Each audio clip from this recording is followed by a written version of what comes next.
ওকে, সবাই একটু কমেন্ট করে জানিয়ে দাও তো সাউন্ড ক্লিয়ার আছে কিনা। সাউন্ড ক্লিয়ার আছে কিনা বলো তো। ওকে, সাউন্ড ক্লিয়ার। তো সবাই কেমন আছো? তোমাদের সাথে আর একটা ক্লাসে দেখা হয়ে গেল। আজকে আমরা আধুনিক পদার্থবিজ্ঞান অধ্যায়ের শেষ ক্লাস 11তম ক্লাস করব। আমাদের 3টা ছোট ছোট টপিক বাকি আছে। মোটামুটি এই অধ্যায়ের যে টপিকগুলো খুবই গুরুত্বপূর্ণ, যে টপিকগুলা থেকে সৃজনশীল প্রশ্ন আসে নরমালি, তো সেরকম টাইপের মানে টপিকগুলো কিন্তু আমাদের অলরেডি কভার করা হয়ে গেছে। যেমন ফটোতড়িৎ ক্রিয়া, তারপরে আপেক্ষিকতা, কম্পটন ক্রিয়া আলোচনা করে ফেলছি। তো আজকের ক্লাসে আমরা এক্স রে প্রোডাকশন এবং হচ্ছে ডি ব্রগলি তরঙ্গদৈর্ঘ্য এবং হাইজেনবার্গের অনিশ্চয়তা নীতি, এই যে ছোট ছোট 3টা টপিক, এই 3টা টপিক আমরা আজকে একটু আলোচনা করব। তো চলো, তোমাকে প্রথমে ফটোতড়িৎ ক্রিয়ার আমি একটা বিশেষ জিনিস একটু দেখাই আগে। আমরা ফটোতড়িৎ ক্রিয়ার যে এক্সপেরিমেন্টটা করছিলাম, ফটোতড়িৎ ক্রিয়ায়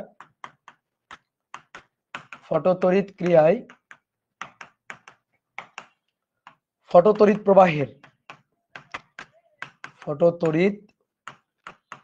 প্রবাহের নির্ভরশীলতা, এই যে ফটোতড়িৎ প্রবাহ, এই ব্যাপারটা আসলে কিসের উপর নির্ভরশীল। তা আমরা কেমন একটা এক্সপেরিমেন্ট করছিলাম মনে আছে, যে একটা বায়ুশূন্য কোয়ার্টজ নল নিতে হবে, নিয়ে সেখানে 2টা ধাতব পাত থাকবে। এই ধাতব একটা ধাতব পাতের উপর আলো ফেলতে হবে, যে এই একটা ধাতব পাত আর এই একটা ধাতব পাত। তো তোমরা অলরেডি যুদ্ধ করে ফেলছিলা, অ্যানোড এবং ক্যাথোড নিয়ে যুদ্ধ করে ফেলছিল অলরেডি। তারপরে এরকম একটা ছোট্ট ব্যাটারি, খুবই নগণ্য মানের ব্যাটারি এভাবে যুক্ত করতে হবে, এটা মাইনাস এটা প্লাস দিয়ে, ধরো সুইচ, একটা অ্যামিটার দিয়ে একটা বর্তনী কমপ্লিট করতে হবে আর কি। এবার উচ্চ ভেদন ক্ষমতা সম্পন্ন আলো এই ধাতব পাতে পড়বে। উচ্চ ভেদন ক্ষমতা সম্পন্ন আলো বা ফোটন এই ধাতব পাতে ফেলা হবে, এভাবে ঝাঁকে ঝাঁকে ফোটন ফেলা হবে। এই ফোটন গুলা পরে এই ধাতব পাত থেকে ইলেকট্রন নির্গত হবে, আর এই ধাতব পাত থেকে ইলেকট্রন গুলা নির্গত হয়ে ওই পাতের দিকে দৌড় দিবে। ইলেকট্রন গুলা নির্গত হয়ে ওই পাতের দিকে দৌড় দিবে, গিয়ে এই পাতে পৌঁছাবে। তারপরে এভাবে তড়িৎ প্রবাহ তৈরি হবে, ইলেকট্রন গুলা এভাবে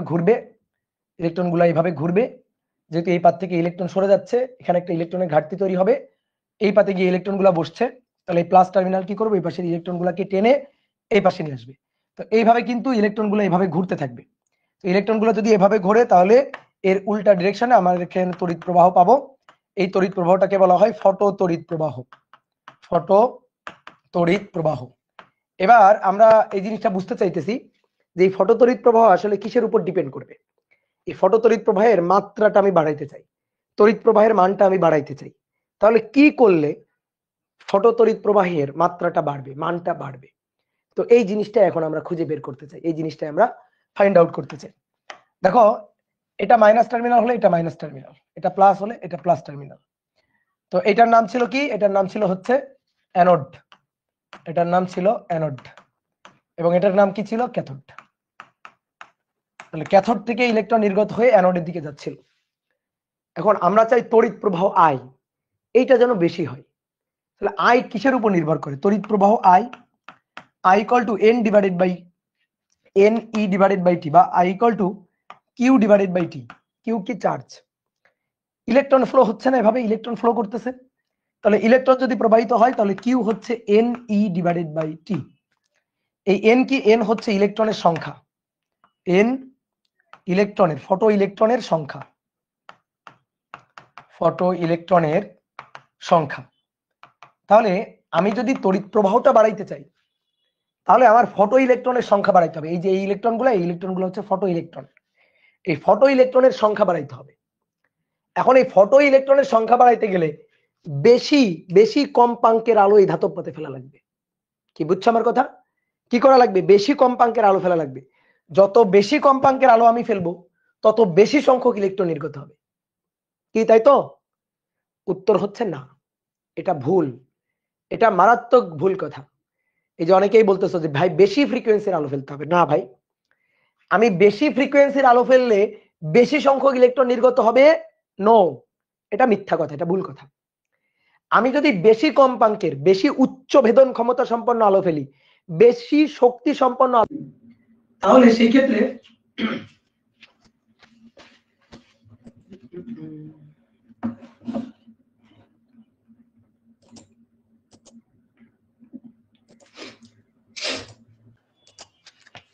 আমি যদি আমি যদি বেশি ফ্রিকোয়েন্সির বেশি উচ্চ ভেদন ক্ষমতা সম্পন্ন আলো ফেলি, বেশি ভেদন ক্ষমতা সম্পন্ন আলো ফেলি, তাহলে বেশি গতিশক্তির ইলেকট্রন নির্গত হবে। দেখো আমাদের সূত্রটা কি ছিল, এই যে ফোটনের শক্তি ছিল E equal to H F, ধাতুর কার্যাপেক্ষক ছিল ফাই, তাহলে equal to phi plus K max. Phi এর একটা ফিক্সড মান, ফাই কিন্তু কোন একটা ধাতুর জন্য ফিক্সড। তাহলে আমি যদি ই এর মানটা বাড়াই, ই মানে এইচ এফ, অর্থাৎ বেশি ফ্রিকোয়েন্সির আলো ফেলি, বেশি ফ্রিকোয়েন্সি বা কম তরঙ্গ দৈর্ঘ্য, এইচ সি বাই ল্যামডা, তাহলে ফ্রিকোয়েন্সি যত বেশি এবং তরঙ্গ দৈর্ঘ্য যত কম তত শক্তি বেশি, ফোটনের শক্তি বেশি, এটা তো ফিক্সড। তাহলে ই এর মান বেশি হলে কে ম্যাক্স এর মান বেশি হবে, অর্থাৎ হাফ এম ভি স্কোয়ারটা বেশি হবে। তাহলে আমি যদি বেশি ফ্রিকোয়েন্সির আলো ফেলি, বেশি গতিশক্তি সম্পন্ন ইলেকট্রন নির্গত হবে, বেশি সংখ্যক ইলেকট্রন নির্গত হবে না, বেশি সংখ্যক ইলেকট্রন নির্গত হবে না, বেশি গতিশক্তির ইলেকট্রন নির্গত হবে। ইলেকট্রনটার গতিশক্তি থাকবে বেশি, বাট বেশি সংখ্যক তো না। তুমি যত বেশি ফ্রিকোয়েন্সি আলো ফেলবা তত বেশি গতিশক্তি সম্পন্ন ইলেকট্রন নির্গত হবে, কিন্তু ইলেকট্রন নির্গত হবে তো একটা একটা করে। এই যে ই কয়টা ফোটনের শক্তি? এটা একটা ফোটনের শক্তি, একটা ফোটনের শক্তি।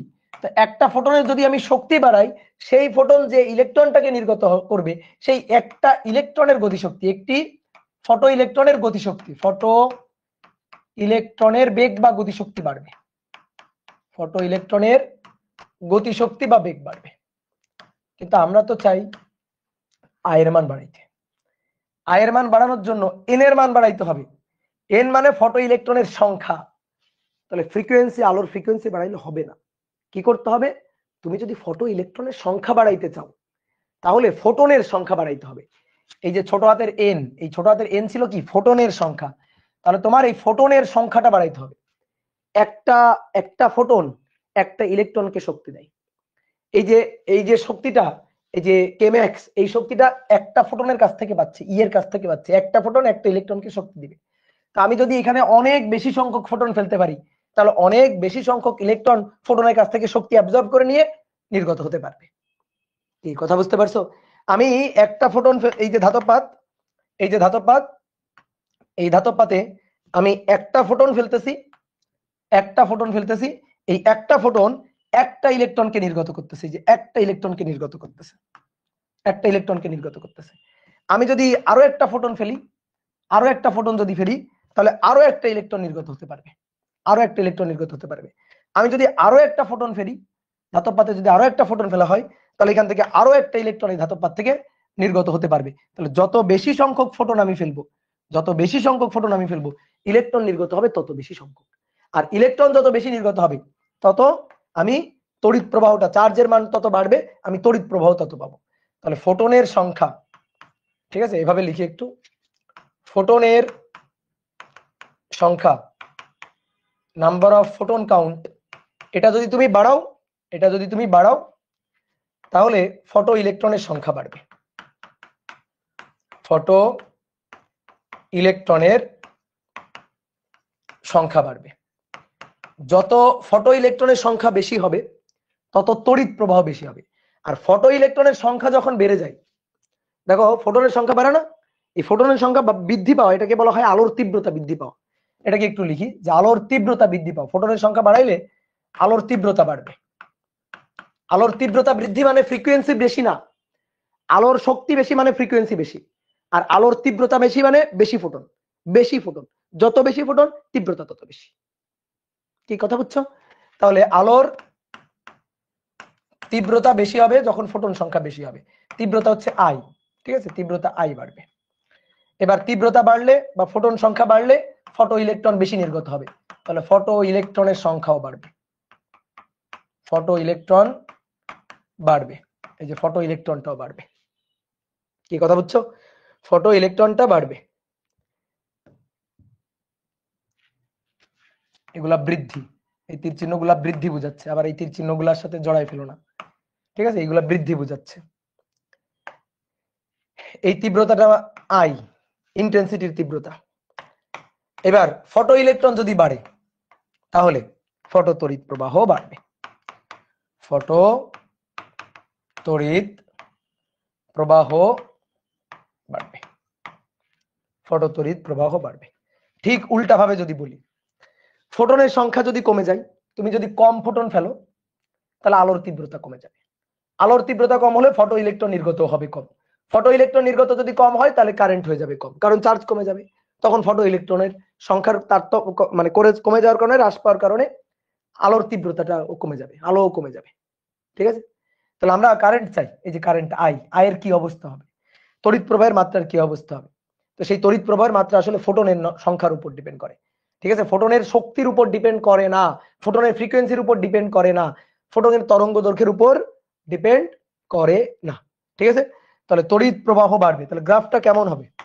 যদি আমি গ্রাফটা দেখাই, গ্রাফটা যে তীব্রতার সাথে, ধরো আলোর তীব্রতার সাথে তড়িৎ প্রবাহ, তীব্রতার সাথে তড়িৎ প্রবাহ সমানুপাতিক, তীব্রতার সাথে তড়িৎ প্রবাহ এরকম সমানুপাতিক থাকবে। যদি আলোর তীব্রতা একেবারে শূন্য হয়ে যায়, অর্থাৎ কোনো ফোটন যদি নির্গত না হয়, তাহলে ফটো তড়িৎ প্রবাহ পাওয়া যাবে না। এখান থেকে যদি কোনো ইলেকট্রন নির্গত না হয়, ফোটন যদি না পড়ে, তো ইলেকট্রন কেমনে নির্গত হবে? ইলেকট্রন যদি নির্গত না হয় তাহলে ফটো তড়িৎ প্রবাহ পাওয়া যাবে না। কত সহজ জিনিস। একটা শর্টকাট টেকনিক তোমার শিখাই দিই, এগুলো তো এমসিকিউতে আসে, যে তড়িৎ প্রবাহ, ফটো তড়িৎ প্রবাহ কিসের উপর ডিপেন্ড করে? তয়ের সাথে ত মিলাবা, তয়ের সাথে ত। তড়িৎ প্রবাহ তীব্রতার উপর, আলোর তীব্রতার উপর নির্ভর করে। তয়ের সাথে ত মিলাবা, তড়িৎ প্রবাহ আলোর তীব্রতার উপর নির্ভর করে। ঠিক আছে, তাহলে এইভাবে মাথায় রাখবা। এইবার তাহলে যদি প্রশ্ন করা হয় যে ভাই আমি তাহলে যদি ফোটনের শক্তি বাড়াই, ফোটনের শক্তি যদি বাড়াই, তরঙ্গ দৈর্ঘ্য যদি কমাই, কম্পাঙ্ক যদি বাড়াই, তাহলে কি বাড়বে? তাহলে ভাই গতিশক্তি বাড়বে, ভি বাড়বে। তাহলে সেটাও আমরা একটু লিখে দিই। তাহলে ফোটনের কম্পাঙ্ক বাড়ালে,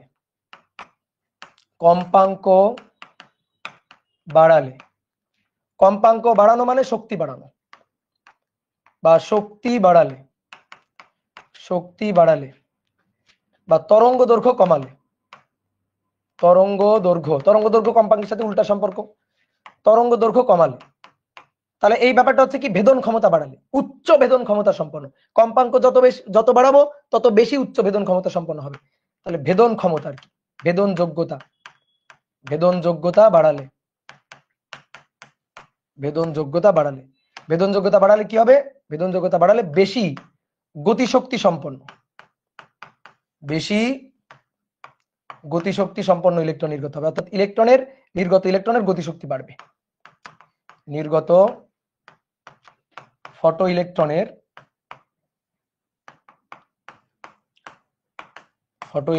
গতিশক্তি বাড়বে,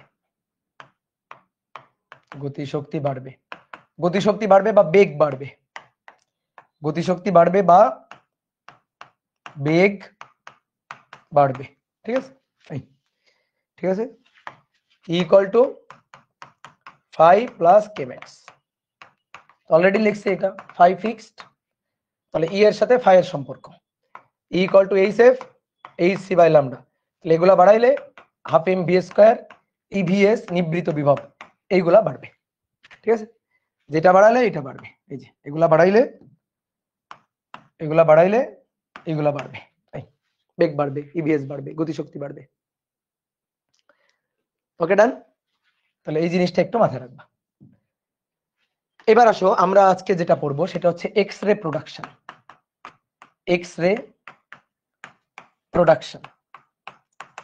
দেখো, এক্স রে প্রোডাকশন হচ্ছে ফটো তড়িৎ ক্রিয়ার উল্টা ঘটনা।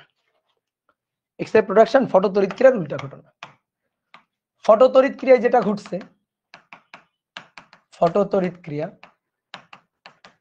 এই ফটো তড়িৎ ক্রিয়ায় কি ঘটনা ঘটছে? এটা একটা ধাতব পাত,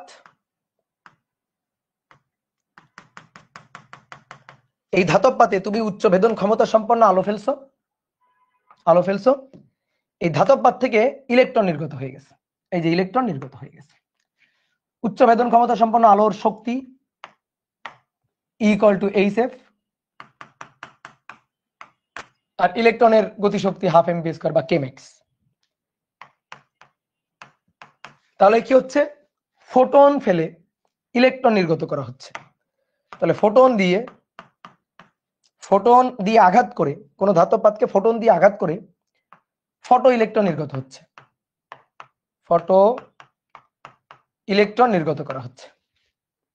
এইবার X ray production, X ray production ঠিক এর উল্টাটা ঘটবে, ঠিক এর উল্টাটা ঘটবে। কি ঘটবে? এইবার আমরা ইলেকট্রন দিয়ে ধাতব পাতকে আঘাত করব, ইলেকট্রন দিয়ে উল্টা, জাস্ট তীর চিহ্ন উল্টা, এই গেল তীর চিহ্ন জাস্ট উল্টাটা, এটা এটা, অর্থাৎ এবার ইলেকট্রন দিয়ে ধাতব পাতকে আঘাত করব। যখন ইলেকট্রন দিয়ে ধাতব পাতকে আঘাত করব, ওই ধাতব পাত থেকে তখন ফোটন নির্গত হবে, জাস্ট উল্টা ঘটনা। তাহলে ধরো এটা হচ্ছে ধাতব পাত,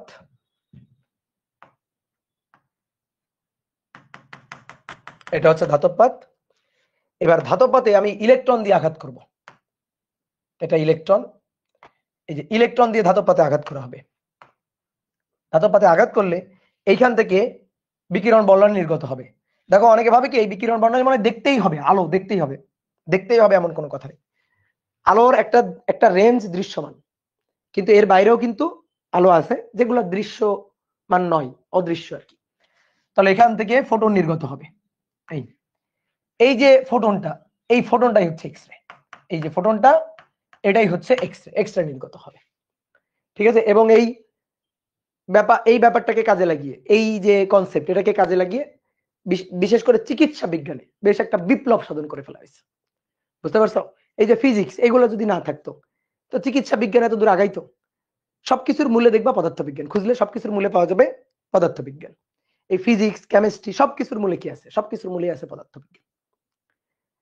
ওকে, তাহলে এইটা হচ্ছে এক্স রে প্রোডাকশন। এবার এক্স রে দুই ধরনের হয়, এক্স রে হয় দুই ধরনের, এটা ইলেকট্রন, তাহলে ইলেকট্রন দিয়ে ধাতব পাতে আঘাত করে ফোটন নির্গত করব, ফোটন, এটাই হচ্ছে এক্স রে প্রোডাকশন। এবার এক্স রে দুই ধরনের হয়, এক্স রে দুই ধরনের হয়, একটা হচ্ছে কঠিন এবং আরেকটা হচ্ছে কোমল। কঠিন এক্স রে, কঠিন এক্স রে, আর একটা হচ্ছে কোমল এক্স রে। আচ্ছা, কঠিন এক্স রে মানে কি? কঠিন এক্স রে মানে বেশি শক্তি সম্পন্ন ফোটন, ঠিক আছে? বেশি শক্তি সম্পন্ন ফোটন, তার মানে এর ফ্রিকোয়েন্সি এফ বেশি আর ল্যামডা তরঙ্গ দৈর্ঘ্য কম। এই যে বেশি শক্তি সম্পন্ন, এই যে শক্তির মানটা, এই শক্তির মানটা যদি আমি মনে করো শক্তির এককের মাধ্যমে যদি বলি তাহলে এটা মেগা ইলেকট্রোভোল্ট, এই রেঞ্জে শক্তি, ঠিক আছে? এটা হচ্ছে কঠিন এক্স রে, মেগা ইলেকট্রোভোল্ট ফোটনের শক্তি। আর কোমল এক্স রে হচ্ছে কম ভেদন ক্ষমতা সম্পন্ন, কম শক্তি সম্পন্ন, কম শক্তি সম্পন্ন, মানে এর তুলনায় কম শক্তি সম্পন্ন ফোটন। তাহলে কম শক্তি সম্পন্ন হলে ফ্রিকোয়েন্সি এফ কম হবে কঠিন এক্স রে তুলনায়, আর ল্যামডাটা বেশি হবে, ল্যামডাটা বেশি হবে। এর যদি আমি শক্তি রেঞ্জ বলি তাহলে এটা হচ্ছে কিলো ইলেকট্রোভোল্ট রেঞ্জে, ঠিক আছে? ওটা মেগা ইলেকট্রোভোল্ট আর এটা হচ্ছে কিলো ইলেকট্রোভোল্ট রেঞ্জে। বলো বুঝলা কিনা?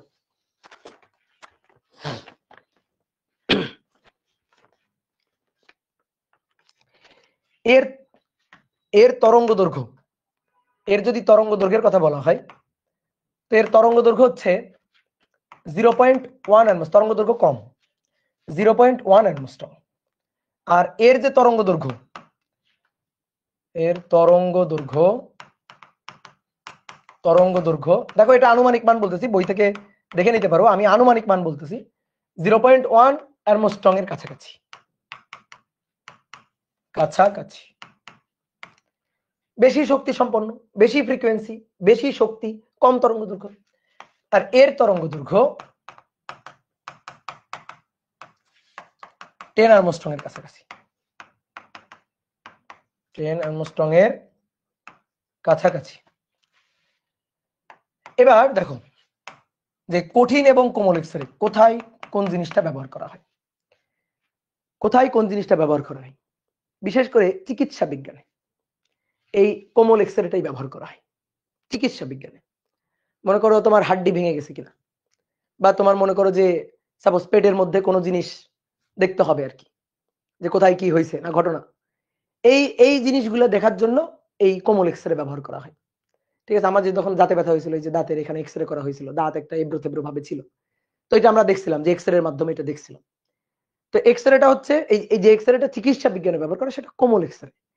মনে করো চামড়া ভেদ করে যাইতে পারে, ঠিক আছে, কিন্তু হাড় ভেদ করে যাইতে পারে না। তো হাড় যখন ভেদ করে যাইতে পারবে না, চামড়া ভেদ করে যাইতে পারবে কিন্তু হাড় ভেদ করে যাইতে পারবে না। এই কারণে তখন হয় কি যে আমরা এক্সরের যে প্লেটটা দেখি না, তো এখানে যেখানে হাড় থাকে সেখানে ভেদ করে যাইতে পারে না বলে ওই জায়গাটা সাদা থাকে, বোঝা যায় যেখানে হাড় আছে। কিন্তু যেটা মনে করো যে হাড় ভেদ মানে যেটা মনে করো যে হাড় ভেদ করে যাইতে পারে বা ধাতু ভেদ করে যাইতে পারে, তো সেইটা হচ্ছে ব্যবহার করা হয় হচ্ছে এই যে কঠিন এক্সরে। তো সেটা ব্যবহার করা হয় কি কাজে? মনে করো বিভিন্ন ধাতুতে সূক্ষ্ম ছিদ্র করার কাজে, ধাতু ছিদ্র করার কাজে, বিভিন্ন মনে করো যে শিল্প কারখানায় এই কঠিন এক্সরেটা ব্যবহার করা হয়। তাহলে চিকিৎসা বিজ্ঞানে ব্যবহার করা হয় কমন এক্সরে। চিকিৎসা বিজ্ঞানে কমন এক্সরে ব্যবহার করা হয়। আর মনে করো যে শিল্প কারখানা বা ধাতুতে ছিদ্র করতে, ধাতুতে সূক্ষ্ম ছিদ্র করতে, সূক্ষ্ম ছিদ্র টিদ্র করার কাজে এই কঠিন এক্সরেটা ব্যবহার করে, যার উচ্চ ভেদন ক্ষমতা সম্পন্ন। ঠিক আছে, এইবার আসো এক্সরে প্রোডাকশন, কিভাবে এক্সরে তৈরি করা হয়। আমরা এক্সরে প্রোডাকশন করব কিভাবে, কি এক্সপেরিমেন্টের দ্বারা? তো ফটোতড়িৎক্রিয়া যেমন একটা এক্সপেরিমেন্ট ছিল, তো এরকম একটা এক্সপেরিমেন্ট আছে। ঘটনা কি সেটা তো আমরা বুঝে গেছি, এখন সেটা অ্যাপ্লাই করতে হবে। ঘটনা কি সেটা আমরা বুঝে গেছি, এবার সেটা অ্যাপ্লাই করতে হবে, সেটা কাজে লাগাতে হবে। তো কিভাবে কাজে লাগাবো সেটাই হচ্ছে এখন কথা।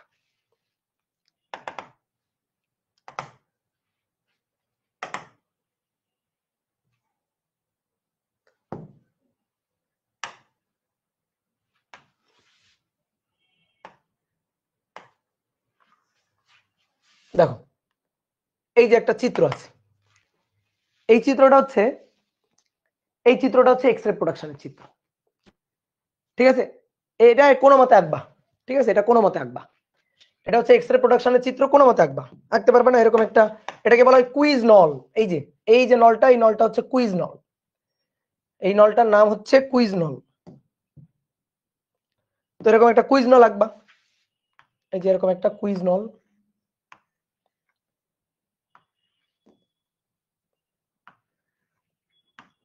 এটা আঁকবা। তারপরে কি করা হয়, এখানে একটা ফিলামেন্ট থাকে,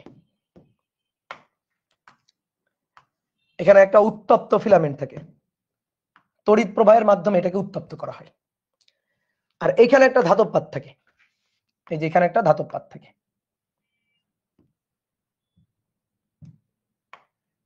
এটা একটা ধাতব পাত, এটা একটা ধাতব পাত থাকে।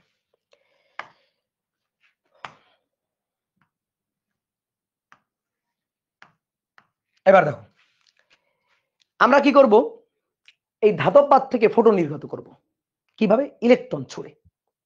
ঠিক আছে, তোমার এই চিত্রে দেখতেই হবে না, তুমি এই চিত্রে দেখো। তাহলে আমরা প্রথমে আগে একটা বর্তনী তৈরি করব, এই যে এরকম একটা বর্তনী আমরা তৈরি করব। দেখো এইখানে একটা ভোল্টেজ থাকবে, এই যে এই দুই বিন্দুর মধ্যে একটা ভোল্টেজ থাকবে, ইউ এইচ দিয়ে প্রকাশ করবে এটাকে। এটাকে বলা হবে হিটার ভোল্টেজ, এটাকে বলা হবে হিটার ভোল্টেজ। এই যে ফিলামেন্টটা, এই ফিলামেন্টটাকে হিট দিবে এই ভোল্টেজটা। তড়িৎ প্রবাহের তাপীয় ক্রিয়া আমরা পড়ছি না, তড়িৎ প্রবাহের তাপীয় ক্রিয়া, যে এইচ ইকুয়াল টু হিট, এটা equal to I square R টি। তাহলে এই যে ভোল্টেজটা, এই ভোল্টেজের কারণে এটাতে তড়িৎ প্রবাহ হবে, এই যে এই বর্তনীতে তড়িৎ প্রবাহ হবে। এখানে এই যে এরকম একটা ব্যাটারি আছে, এটাতে তড়িৎ প্রবাহ হবে। তড়িৎ প্রবাহ হওয়ার ফলে যে ঘটনাটা ঘটবে, এই যে ফিলামেন্ট আছে, ফিলামেন্টটা উত্তপ্ত হবে, এখানে হিট প্রডিউসড হবে। এটা হচ্ছে হিটিং কয়েল, এটা হচ্ছে হিটিং কয়েল বা ফিলামেন্ট। ঠিক আছে, হিটিং কয়েল বা ফিলামেন্ট। তো এই ফিলামেন্টটা উত্তপ্ত হবে, এত বেশি উত্তপ্ত হবে, উত্তপ্ত হলে পরে এইখান থেকে ইলেকট্রন নির্গত হয়ে আসবে, এইখান থেকে ইলেকট্রন, এইভাবে ইলেকট্রন নির্গত হয়ে আসবে। বোঝা গেছে, কথা বোঝা গেছে, যে এইখান থেকে ইলেকট্রন নির্গত হয়ে আসবে। এইবার আমরা কি করতে চাই, সেই ইলেকট্রন দিয়ে এই ধাতব পাতে আঘাত করতে চাই। সেই ইলেকট্রন দিয়ে এই ধাতব পাতে আঘাত করতে চাই, তাহলে এই ইলেকট্রনগুলো ছুটে গিয়ে ওই ধাতব পাতে আঘাত করবে, অনেক বেশি গতিশক্তি নিয়ে গিয়ে ওই ধাতব পাতে আঘাত করবে। তাহলে এই ইলেকট্রনগুলোকে এক্সেলারেটেড করতে হবে, এই ইলেকট্রনগুলোকে ত্বরিত করতে হবে। ত্বরিত কিভাবে করব? এমন যদি একটা ঘটনা ঘটতে পারতো যে আমরা এই ইলেকট্রনগুলোকে এইদিকে টেনে নিয়ে আসবো, অথবা এদিক দিয়ে ঠেলবো, এইভাবে ঠেলবো, এই পাশে টেনে নিয়ে আসবো, এরকম যদি করতে পারতাম তাহলে খুব ভালো হইতো। হ্যাঁ, করব কিভাবে? এই যে এর মধ্যে একটা ব্যাটারি আমরা বসাই দিব এইখানে, এই যে এখান থেকে এইখানে এবার একটা ব্যাটারি বসাই দিব এই দুই বিন্দুর মধ্যে, এই দুই বিন্দুর মধ্যে একটা ব্যাটারি বসাবো এমন ভাবে এই ইলেকট্রনগুলোকে যেন টেনে নিয়ে আসে, তার মানে এই পাশে যেন প্লাস থাকে, এটা যেন প্লাস হয়, আর এই ইলেকট্রনগুলোকে যেন এদিক দিয়ে ঠেলে, তার মানে এটা যেন মাইনাস হয়। তাহলে এখানে লাগাবো এই যে মাইনাস, ব্যাটারির মাইনাস, মাইনাস টার্মিনালটা এখানে লাগাবো, প্লাস টার্মিনালটা এখানে লাগাবো। এই যে ভোল্টেজটা আমরা দুটো ভোল্টেজ দিচ্ছি, এই একটা ভোল্টেজ ভালো করে বুঝিও, এই একটা ভোল্টেজ, এই একটা ভোল্টেজ।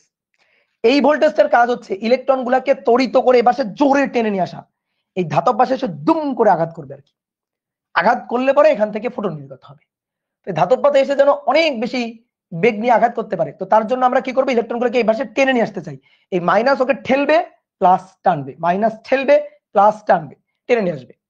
তো এটাকে এই ইলেকট্রনকে ত্বরিত করার জন্য এখানে যে ভোল্টেজটা আমরা দেবো এটা হচ্ছে এক্সেলারেটিং ভোল্টেজ, এটা এক্সেলারেটিং ভোল্টেজ, এটাকে আমরা ইউ এ দিয়ে প্রকাশ করি, এটাকে ইউ এ দিয়ে প্রকাশ করি, বা এই ইউ এটাই হচ্ছে ভি, আমাদের ম্যাথ করার জন্য আমাদের ভি লাগবে, সেই ভি দিয়ে প্রকাশ করব। তাহলে এটা হচ্ছে এটা হচ্ছে এটা হচ্ছে এক্সেলারেটিং ভোল্টেজ, এক্সেলারেটিং ভোল্টেজ ইলেকট্রনকে ত্বরিত করবে, ইলেকট্রনকে ত্বরিত করবে, ত্বরিত করবে। আর এই যে ভোল্টেজটা, এই ভোল্টেজটা হচ্ছে হিটার ভোল্টেজ, হিটার ভোল্টেজ। এটা ফিলামেন্টকে উত্তপ্ত করবে, ফিলামেন্ট কয়েলকে উত্তপ্ত করবে, যাতে তা থেকে ইলেকট্রন নির্গত হয়, যাতে তা থেকে ইলেকট্রন নির্গত হয়। ওকে, ডান। তাহলে আমি এই ব্যাটারিটা দিয়ে এই বর্তনীর মধ্যে দিয়ে তড়িৎ প্রবাহ ঘটাবো, ফলে এখানে যে ফিলামেন্টটা আছে সেই ফিলামেন্টটা তড়িৎ প্রবাহের জন্য উত্তপ্ত হবে। কোন প্রক্রিয়ায়? H = I²RT, এই সূত্র অনুযায়ী তড়িৎ প্রবাহের তাপীয় প্রক্রিয়ায়, তড়িৎ প্রবাহের তাপীয় ক্রিয়ায়। তাহলে তড়িৎ প্রবাহের তাপীয় ক্রিয়ায় ফিলামেন্ট উত্তপ্ত হবে, উত্তপ্ত হলে এই ফিলামেন্ট থেকে ইলেকট্রন নির্গত হয়। আমি যখন কোনো ধাতব পাতে ইলেকট্রন ফোটন ফেলে আলো ফেলে ইলেকট্রন নির্গত করতে পারি, ঠিক তেমনি কোনো ধাতব কয়েলকে আমি উত্তপ্ত করে সেখান থেকেও কিন্তু ইলেকট্রন নির্গত করতে পারি। তাহলে এখান থেকে যে ইলেকট্রন নির্গত হবে সেই ইলেকট্রনের একটা নাম আছে, এটাকে বলা হয় থার্মিনল। এই যে ইলেকট্রন, এই ইলেকট্রনের একটা নাম আছে থার্মিনল, থার্মিনল।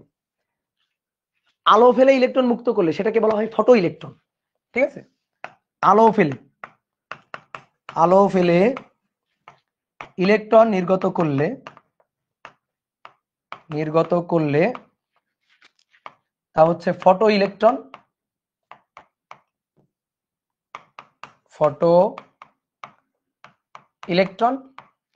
আর তাপ দিয়ে ইলেকট্রন নির্গত করলে, তাপ দিয়ে ইলেকট্রন নির্গত করলে সেই ইলেকট্রনকে বলা হয় থার্মিনল, সেই ইলেকট্রনের নাম হচ্ছে থার্মিনল। তাহলে এখান থেকে এই ইলেকট্রনগুলো যেগুলো নির্গত হবে এগুলোর নাম হচ্ছে থার্মিনল। এবার এই থার্মিনল গুলোকে ওই ধাতব পাতে বেশ জোরে গিয়ে আঘাত করতে হবে, বেশি গতিশক্তি নিয়ে গিয়ে আঘাত করতে হবে, যেন এই ধাতব পাত থেকে ফোটন নির্গত হয়। তো তার জন্য আমি এই ইলেকট্রন গুলোকে ত্বরিত করতে চাই, এই ত্বরিত করার জন্য এই ব্যাটারিটা দেওয়া হয়, যেটা হচ্ছে এক্সিলারেটিং ভোল্টেজ। এই এক্সিলারেটিং ভোল্টেজ প্রয়োগ করে ইলেকট্রন গুলোকে টেনে এইদিকে নিয়ে আসা হয়। তাহলে এটা প্লাস, এটা মাইনাস। তো মাইনাস মানে কি? ক্যাথোড। বুঝছো? মারামারি লাগাইও না আবার। মাইনাস মানে ক্যাথোড আর প্লাস মানে কি? অ্যানোড। তাহলে এই টার্মিনাল হচ্ছে অ্যানোড।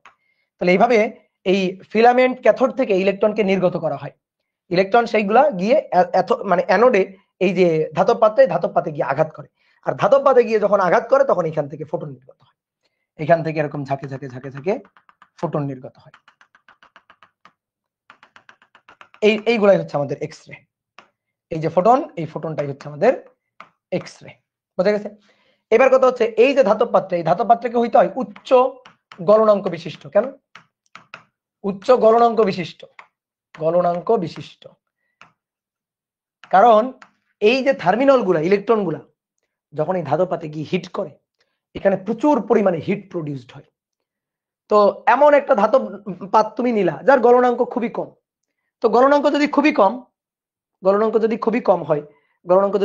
হয় তো এটা তো গলে যাবে। এই কারণে কি করতে হয়, উচ্চ গলনাঙ্ক নিতে হয় যাতে সহজে না গলে। এবং আরেকটা কাজ করা হয়, দেখো তোমরা এখানে দেখতে পাচ্ছ এই যে ওয়াটার ইন ওয়াটার আউট দেখতে পাচ্ছ, এই যে পানি, ওয়াটার ইন ওয়াটার আউট। তো কি করা হয়, এখান থেকে এই যে পানি এর মধ্যে ইনপুট করা হয়, পানি এর মধ্যে পাঠানো হয়, এই যে পানি। তো পানি পাঠানো হয় কেন, এই যে এটা তো উত্তপ্ত হয়ে যায়, যখন বেশি গতিশক্তি সম্পন্ন ইলেকট্রন এসে হিট করে, এটা হিট প্রডিউস করে, এখানে এসে উত্তপ্ত হয়, এই যে ধাতব পাত্র এটা উত্তপ্ত হয়ে যায়। তো ধাতব পাত্র যদি এরকম উত্তপ্ত হয় তো গলে যাবে। তো আমি চাই কি ধাতব পাত্র যেন উত্তপ্ত না হয়, এই কারণে আমরা এখান থেকে পানি পাঠাই, কন্টিনিউয়াসলি পানি পাঠাই। এবার পানি কি করে, এই ধাতব পাত্র থেকে তাপ শোষণ করে নিয়ে যায়, তাপ শোষণ করে নিয়ে মানে আমি পাঠাই ঠান্ডা পানি, কোল্ড ওয়াটার পাঠাই, এই যে কোল্ড ওয়াটার পাঠানো হয়। এই কোল্ড ওয়াটার হিট ওয়াটার মানে হট ওয়াটার হয়ে বের হয়ে যায়, কারণ এখান থেকে এই কোল্ড ওয়াটার, ধরো এই যে এখান থেকে পানি বের হয়ে যাচ্ছে, তো পানি এই যে হট ওয়াটার বের হয়ে যায়, তাহলে কোল্ড ওয়াটার ইন আর হট ওয়াটার আউট, এই যে cold water in, hot water out. তাহলে এইভাবে আমরা ধাতব পাতকে আঘাত করে এক্স রে প্রোডাকশন করি। তাহলে এই হচ্ছে চিত্রটা।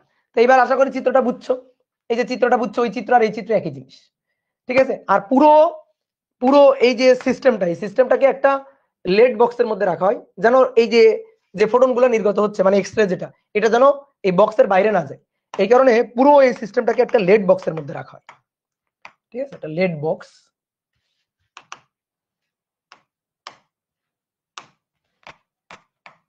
একটা লেড বক্সের মধ্যে পুরো এই সিস্টেমটাকে রাখা হয়। তো এইটাই হচ্ছে এক্স রে প্রোডাকশন, কঠিন আহামরি কিছুই না। তো খুবই সহজ জিনিস, জাস্ট খালি ফটো ইলেকট্রনের উল্টাটা। এইবার আমরা এখানে হিসাব নিকাশ করতে চাই। হিসাব নিকাশ তো খুবই সহজ, এখানে আমরা হিসাব নিকাশ করতে চাই, সূত্রটা কি হবে, তাহলে হিসাব, আসো হিসাব।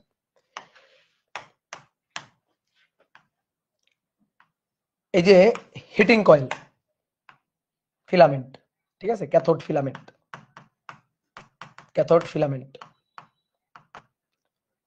এই ক্যাথোড ফিলামেন্ট থেকে ইলেকট্রন নির্গত হয়ে ধাতব পাতে গিয়ে আঘাত করবে। এই যে এটা হচ্ছে ধাতব পাত, এই ধাতব পাতে গিয়ে আঘাত করবে। তাহলে আমরা এখন শুধু এইটুকু আঁকবো, এটা মাইনাস, এটা ছিল প্লাস। তাহলে এখান থেকে নির্গত ইলেকট্রন থার্মিনল, সেই ইলেকট্রন গিয়ে ধাতব পাতে আঘাত করবে। যত এইদিকে যাবে আমরা তার বেগ বাড়াইতে চাই, এখান থেকে দৌড় দিয়ে এখানে যাবে। তাহলে এখানকার বেগ ধরো 0, এইভাবে দৌড় দিয়ে গিয়ে এখানে উচ্চ বেগ নিয়ে গিয়ে হিট করবে, অনেক বেশি বেগ নিয়ে গিয়ে হিট করবে। তাহলে এখানকার বেগ হচ্ছে ভি। এবার এই পাত থেকে এটা থেকে এটার যে দূরত্ব, এই দূরত্ব হচ্ছে ডি। ঠিক ফটো তড়িৎকের মতো হিসাব, ঠিক ওই যে নিবৃত বিভবের হিসাব নিকাশের মতো। তো এখান থেকে ওই বিন্দু পর্যন্ত দূরত্ব হচ্ছে ডি দূরত্ব। আর দেখো এই পাতের সাথে এই পাতে যে ব্যাটারিটা অ্যাড করা ছিল, এই দুই পাতের মধ্যে ফিলামেন্ট এবং হচ্ছে এই ধাতব পাত, এর মধ্যে যে ব্যাটারিটা অ্যাড করা ছিল, সেই ব্যাটারিটার নাম কি ছিল, এক্সেলারেটিং ভোল্টেজ ইউ এ। এই ইউ এটাই ছিল ভি, অর্থাৎ এই দুইটার মধ্যে বিভব পার্থক্য হচ্ছে ভি। কৃতকাজ গতিশক্তির পরিবর্তন। কি করা হচ্ছে, এবার ইলেকট্রনকে ঠেলা হচ্ছে এদিকে। এবার ইলেকট্রন যে বলটা লাভ করতেছে, দেখো এই হচ্ছে ইলেকট্রন, এই ইলেকট্রন এদিকে একটা বল লাভ করতেছে, তো সেই বলটা এফ ইকুয়াল টু কত, ই কিউ। এবার কি হচ্ছে, আগে মন্দন সৃষ্টিকারী বল দিছিলাম ওই যে নিবৃত বিভব পড়ার সময়, এবার কি করতেছি, ত্বরণ সৃষ্টিকারী বল দিচ্ছি। তাহলে ত্বরণের জন্য একটা গাড়িতে তুমি যদি এক্সেলারেটর চাপ দাও, তাহলে গাড়ি আদি বেগ থেকে বেগ লাভ করবে ভি, আর যদি ব্রেক চাপ দাও তাহলে বেগ আছে আস্তে আস্তে কমে 0 হয়ে যাবে, ঠিক উল্টাটা। তাহলে এখান থেকে বেগ 0 নিয়ে এই ধাতব পাতে পৌঁছাবে, তাহলে ভি বেগে পৌঁছাবে। তো কৃতকাজ গতিশক্তির পরিবর্তন শেষ। তাহলে আমরা চাই এখান থেকে হিসাব করতে কৃতকাজ গতিশক্তির পরিবর্তন। তাহলে কৃতকাজ ডাব্লিউ ইকুয়াল টু গতিশক্তির পরিবর্তন ডেল ই কে। তো কৃতকাজের সূত্র কি, কৃতকাজের সূত্র হচ্ছে W equal to F D cos, দেখো 0 ডিগ্রি বার। গতিশক্তির পরিবর্তন হাফ এম শেষ বেগ ভি স্কয়ার আদি বেগ 0, তাহলে ভি স্কয়ার মাইনাস 0 স্কয়ার, ঠিক আছে। তাহলে এফ ইকুয়াল টু হচ্ছে E Q into D, half M V square, E D equal to V equal to ED, এই যে ভি, এই V equal to E into D. তাহলে ই ডি এর জায়গায় ভি বসাও, আর এই কিউ মানে তো ইলেকট্রনের চার্জ, এই কিউ তো ইলেকট্রনের চার্জ ই, তাহলে এখানে ই, তাহলে ই ভি ইকুয়াল টু ভাই half M V square, half M V square বা কে ম্যাক্স। তো এটাই হচ্ছে সূত্র, সূত্র এই একটাই, যে V equal to half M V square. বোঝা গেছে? ওকে, এইবার আসো দেখো, এখান থেকে নির্গত ইলেকট্রনের এই যে অর্জিত গতিশক্তি, সেটাই হচ্ছে এই ব্যাটারির শক্তি। তাহলে এই যে এখান থেকে যে ফোটনটা নির্গত হচ্ছে, দেখো এখান থেকে যে ফোটনটা নির্গত হচ্ছে, সেই ফোটনের শক্তিও এইটা, EV equal to half M V square. বুঝলা? এখান থেকে যে ফোটনটা নির্গত হচ্ছে, এই যে ফোটন, এখান থেকে যে ফোটনটা নির্গত হবে, এই ফোটনের শক্তি E equal to H F, H F. তাহলে তুমি বের করছো যে ইভি, এই যে এই ব্যাটারির শক্তি EV equal to half M V square, আর এই half M V square equal to E, অর্থাৎ এইচ এফ, নির্গত ফোটনের শক্তি। তাহলে আমরা এভাবে বলতে পারি যে থার্মিনলের শক্তি, থার্মিনলের গতিশক্তি বা বলতে পারো যে ইলেকট্রনের গতিশক্তি, ইলেকট্রনের গতিশক্তি, এই ইলেকট্রন গিয়েই তো ধাতব পাত থেকে ফোটন নির্গত করতেছে, ইলেকট্রনই গিয়ে আঘাত করে ধাতব পাত থেকে ফোটন নির্গত করতেছে। তাহলে থার্মিনল বা ইলেকট্রনের গতিশক্তি সমান সমান এখান থেকে নির্গত ফোটনের শক্তি। তাহলে এক্স রে ফোটনের শক্তি, এক্স রে ফোটনের এনার্জি, ENERGY। দেখো যে গতিশক্তি দিয়ে আঘাত করতেছে, সেই গতিশক্তি ফোটনের শক্তি অন্য কোনো কি কাজে ব্যয় হচ্ছে না? একটু চিন্তা করো ভাইয়া, ইউএইচ কই? ইউএইচ এখানে লাগবে না, ইউএইচ তো এই ফিলামেন্টে ইউএইচ আছে। ধরো ইউএইচ এর হিসাব যদি দেখতে চাও, দেখো সমস্যা নেই, এই যে ইউএইচ এর হিসাব, এই যে এখানে, এই যে এটার মধ্য দিয়ে তড়িৎ প্রবাহ হচ্ছে ইউএইচ এর জন্য, ইউএইচ। তো ইউএইচ ইকুয়াল টু ধরো ই, বা কি ধরবো, আচ্ছা ইউএইচই বলি। তাহলে এর জন্য এর মধ্যে দিয়ে তড়িৎ প্রবাহ হচ্ছে আই, তাহলে ভি ইকুয়াল টু আইআর, তাহলে ইউএইচ এটা ইকুয়াল টু আই ইনটু ধরো এই যে ফিলামেন্টের রোধ আর। তাহলে এবার এই আই এর মান যত বেশি হবে, তাহলে এতে উৎপন্ন heat H equal to I square R T. তো এইগুলো হিসাব চাইলে করতে পারো, এগুলো আমাদের লাগবে না, আমাদের লাগবে এই জায়গাটুকুর হিসাব, যে এই ফোটন শক্তি পাচ্ছে কার কাছ থেকে?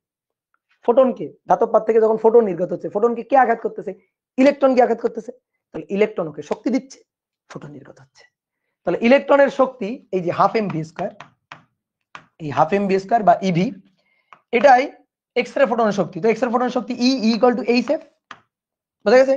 ই ইকুয়াল টু কি? H F.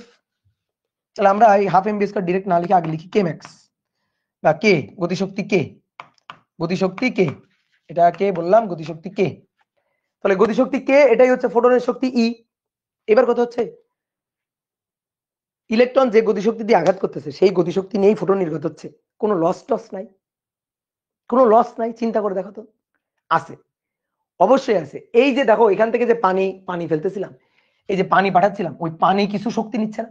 তো পানির শক্তি কোত্থেকে আসতেছে? ওই পানিটার শক্তি কোত্থেকে আসতেছে? পানি যে শক্তিটা গ্রহণ করতেছে, সেই শক্তি কোত্থেকে আসতেছে? অবশ্যই এই যে ইলেকট্রন গিয়ে যে শক্তি দিয়ে আঘাত করতেছে, সেইখানকার কিছু অংশ পানি নিয়ে যাচ্ছে, কিছু অংশ মনে করো আদার লস হচ্ছে। কি কথা বুঝছো? তাহলে এইখানে যে হিট প্রডিউসড হচ্ছে, এইখানে তো কিছু শক্তি ব্যয় হচ্ছে। তাহলে এর সাথে হিট এনার্জি, তাপ শক্তি, এর সাথে লস আছে, প্লাস এর সাথে অন্যান্য লস আছে, ধর অন্য কোনো ভাবে শক্তির লস হয়েছে, তাহলে এগুলো তো এর সাথে যোগ আকারে আছে। কিন্তু আমরা কি করব? আমরা সেই লাকি কেসটা চিন্তা করব। যেমন ফটোতড়িৎ ক্রিয়াতে আমরা একটা লাকি কেস চিন্তা করছিলাম না, যেখানে উইদাউট লস, কোনো লস হবে না। তাহলে কোনো লস যদি না হয়, তাহলে ফোটনের শক্তি সমান সমান কার্যাপেক্ষক প্লাস হচ্ছে কে ম্যাক্স। আমরা কে ম্যাক্স বলতাম। কেন কে ম্যাক্স বলতাম?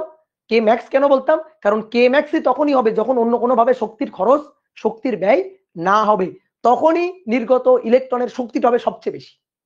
ঠিক তেমনি ভাবে যদি যদি এইখান থেকে নির্গত ফোটনের আমি সর্বোচ্চ শক্তি চাই, সর্বোচ্চ ফ্রিকোয়েন্সি চাই, মানে সেই লাকি ফোটনটাকে আমরা খুঁজে বের করতে চাই যার ফ্রিকোয়েন্সি সবচেয়ে বেশি, আগে যেমন লাকি ইলেকট্রনকে বের করতাম যার গতিশক্তি সবচেয়ে বেশি, এবার সেই লাকি ফোটনটাকে খুঁজে বের করতে চাই যার ফ্রিকোয়েন্সি হবে সবচেয়ে বেশি। কথা বুঝছো? তাহলে আমরা ফ্রিকোয়েন্সি সবচেয়ে বেশি পাইতে চাই ওই ফোটনের জন্য আমরা ওইটা ধরেই হিসাব করব। আমরা এই হিট এনার্জি, তাপ শক্তি বা লস এটাকে কাউন্ট করতে চাই না। তাহলে আমরা সেই লাকি ফোটনটাকে খুঁজে বের করতে চাই যার ফ্রিকোয়েন্সি বা শক্তি সবচেয়ে বেশি। তাহলে এফ ম্যাক্সিমাম হওয়ার জন্য নির্গত ফোটনের, এই যে নির্গত ফোটন, তার ফ্রিকোয়েন্সি বা তার এনার্জি এটা ম্যাক্সিমাম যদি পাইতে চাই, এই যে ইটা যদি ম্যাক্সিমাম পাইতে চাই, তাহলে অবশ্যই ম্যাক্সিমাম পাইতে গেলে অবশ্যই এই হিট এনার্জিটাকে জিরো ধরতে হবে, লসটাকে জিরো ধরে হিসাব করতে হবে। এর মানে যে এগুলো হয় না তা না, এগুলো আছে। এগুলা হলে হবে কি, সেই ফোটনের শক্তিটা তো সবচেয়ে বেশি হবে না। ধরো ধরো এখান থেকে অনেকগুলো ইলেকট্রন এসে আঘাত করলো, এই অনেকগুলো ইলেকট্রন অনেকগুলো ফোটন নির্গত করবে। তা আমি একটা ফোটনকে জিজ্ঞেস করলাম, এই ফোটন তোমার কি ফ্রিকোয়েন্সি সবচেয়ে বেশি? তো তখন তুমি ওই ফোটনটা আমাকে বলতেছে যে ইলেকট্রনের জন্য আমি নির্গত হয়েছি, সেই ইলেকট্রন যে শক্তি দিছে সেই শক্তির কিছু অংশ হিটে চলে গেছে, কিছু অংশ লসে চলে গেছে। তো আমি আসলে সম্পূর্ণ গতি শক্তিটা পাই না ইলেকট্রনের, তাহলে আমার ফ্রিকোয়েন্সি সবচেয়ে বেশি না। আরেকটাকে ধরে বললাম যে এই ফোটন তোমার ফ্রিকোয়েন্সি কি সবচেয়ে বেশি? ও বললো না, আমারও কিছু হিটে চলে গেছে, তাহলে অন্যান্য লস হয় না কিন্তু হিট এনার্জিতে কিছু শক্তি চলে গেছে, এই কারণে আমি সমস্ত গতি শক্তিটা পাই না, আমি কিছু পাইছি, তো আমার ফ্রিকোয়েন্সিটা সবচেয়ে বেশি না। এবার আরেকটা ফোটনকে জিজ্ঞেস করলাম, তোমার ফ্রিকোয়েন্সি কি সবচেয়ে বেশি? ও বলতেছে হ্যাঁ, কারণ আমাকে যে ইলেকট্রনটা আঘাত করতেছে সে অন্য কাউকে শক্তি দেয় নাই কোনোভাবে। সেই ইলেকট্রনের শক্তি আমি যার জন্য নির্গত হয়েছি, যে ফোটন মানে ওই ফোটনটা বলতেছে যে আমি যে ইলেকট্রনটার জন্য নির্গত হয়েছি সেই ইলেকট্রনটা অন্য কাউকে শক্তি দেয় নাই, সমস্ত শক্তি আমি অ্যাবজর্ব করে নিয়েছি, তো এই কারণে আমার ফ্রিকোয়েন্সিটাই সবচেয়ে বেশি। অর্থাৎ যতগুলো ফোটন আমরা নির্গত হয়েছি তার মধ্যে আমি সবচেয়ে বেশি ফ্রিকোয়েন্সির, আমারই সবচেয়ে বেশি শক্তি। কি কথা বুঝছো? তাহলে এই যে ই ম্যাক্স পাওয়া যাবে, তাহলে তাপ শক্তি জিরো, লস হবে জিরো। তাহলে এই যে কে কে equal to half M V square বা ইবি যেটাই বলো না কেন, হাফ এম বি স্কোয়ার এটা ইকুয়াল টু এইচ এফ। তারপরে এই যে হাফ এম বি স্কোয়ার বা হাফ এম বি স্কোয়ার এটা equal to H C by lambda. তরঙ্গ দৈর্ঘ্য ফ্রিকোয়েন্সি হবে সবচেয়ে বেশি, তাহলে তরঙ্গ দৈর্ঘ্য হবে সবচেয়ে কম। তারপরে হাফ এম বি স্কোয়ার কে ইভি লেখা যায়, তাহলে ইভি ইকুয়াল টু একবারে এইভাবে লিখি, দেখো EV equal to half M V square সমান সমান এইচ এফ অথবা এইচ সি বাই ল্যামডা। ঠিক আছে, এই হচ্ছে আমাদের শক্তি। তাহলে এটাই হচ্ছে আমাদের সূত্র। তাহলে আমরা সেই লাকি কেসটা চিন্তা করব যে ক্ষেত্রে ফোটন, এই কি হলো,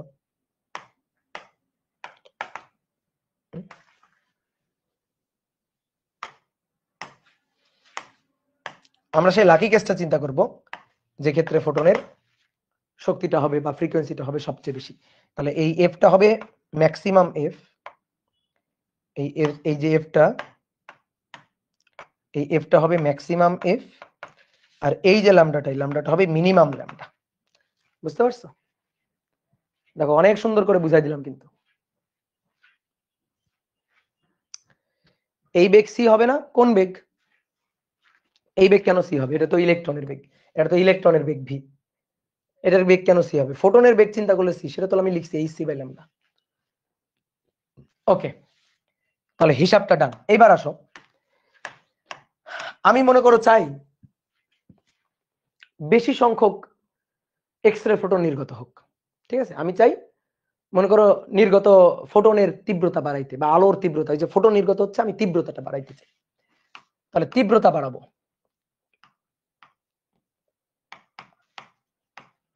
এক্স রে তীব্রতা বাড়াবো। তাহলে এবার বুঝে বুঝে বলিও তীব্রতা বাড়ানোর জন্য কি কি করা লাগবে। আমরা তীব্রতা বাড়াবো, তো তীব্রতা বাড়ানো মানে কি? আসো, আমরা যদি এখান থেকে নির্গত ফোটনের মানে আলোর তীব্রতা বাড়াইতে চাই, তাহলে তীব্রতা মানে বেশি, বলো বলো বলো বলো, তীব্রতা মানে কি? বেশি কি? বলো, কমেন্ট করো।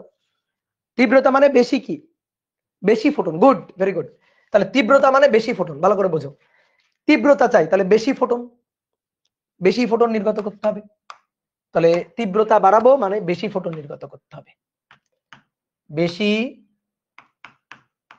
ফোটন নির্গত হতে হবে। তাহলে নাম্বার অফ কাউন্ট ফোটন এটা বেশি হতে হবে। এবার বেশি ফোটন নির্গত করতে গেলে বেশি গতিশক্তির ইলেকট্রন দিয়ে হিট করতে হবে? নো, বেশি গতিশক্তির ইলেকট্রন দিয়ে হিট করতে হবে না, বেশি সংখ্যক ইলেকট্রন দিয়ে হিট করতে হবে। ইলেকট্রন বা থার্মিনলের সংখ্যা বেশি হবে। শোনো, মানে ইলেকট্রন সে কি করে, ফোটনকে টেনে তোলে, বা ফোটন কি করে, ইলেকট্রনকে টেনে তোলে। যত বেশি ফোটন তত বেশি ইলেকট্রনকে টেনে তুলবে, অথবা যত বেশি ইলেকট্রন তত বেশি ফোটনকে টেনে তুলতে পারবে। তাহলে আমার থার্মিনল বা ইলেকট্রনের সংখ্যা বাড়াইতে হবে। তাহলে বেশি ফোটন নির্গত করতে হলে বেশি ইলেকট্রনকে নির্গত হতে হবে। বেশি ইলেকট্রন বা থার্মিনল ফিলামেন্ট থেকে নির্গত হতে হবে।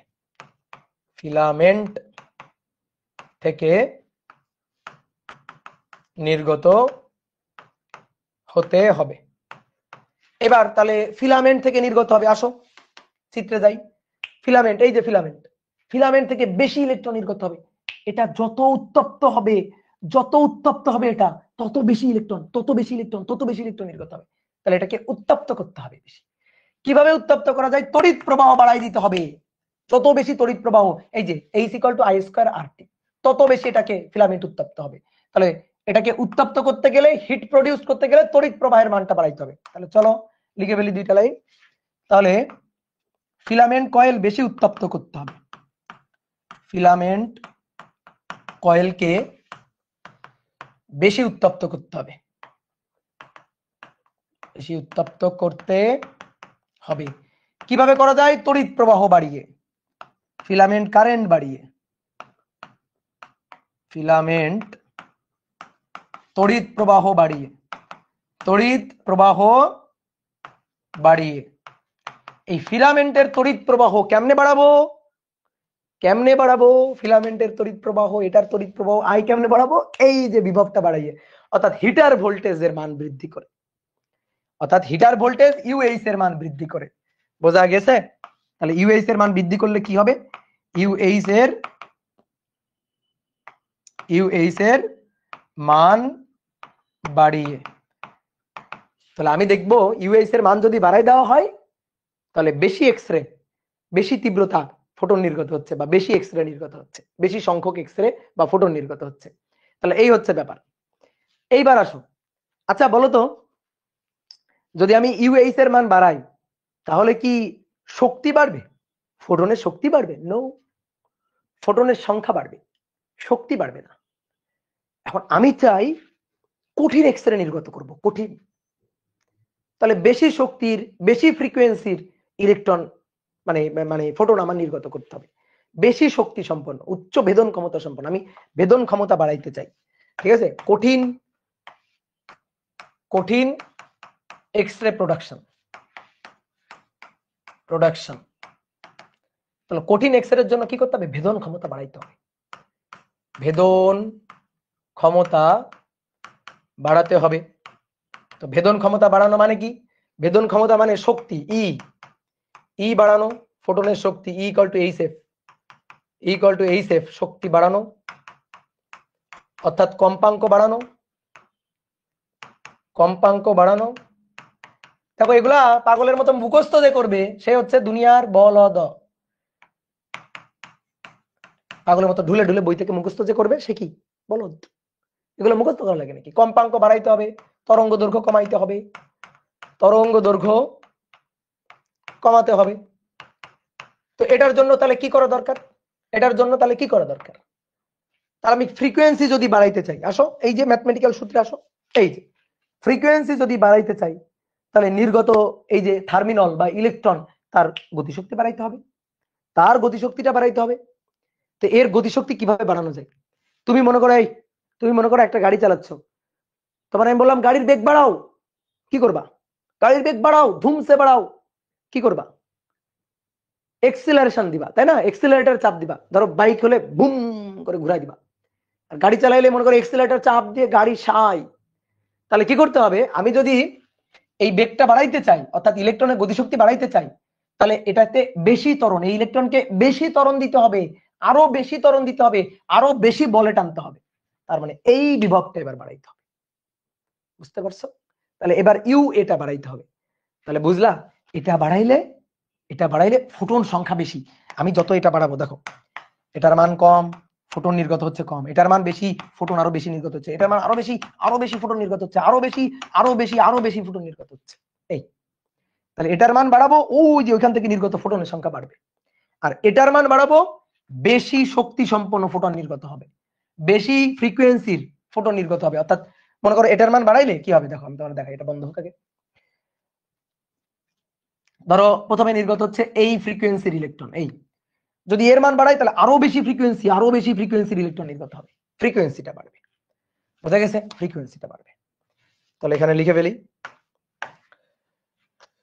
তাহলে থার্মিনল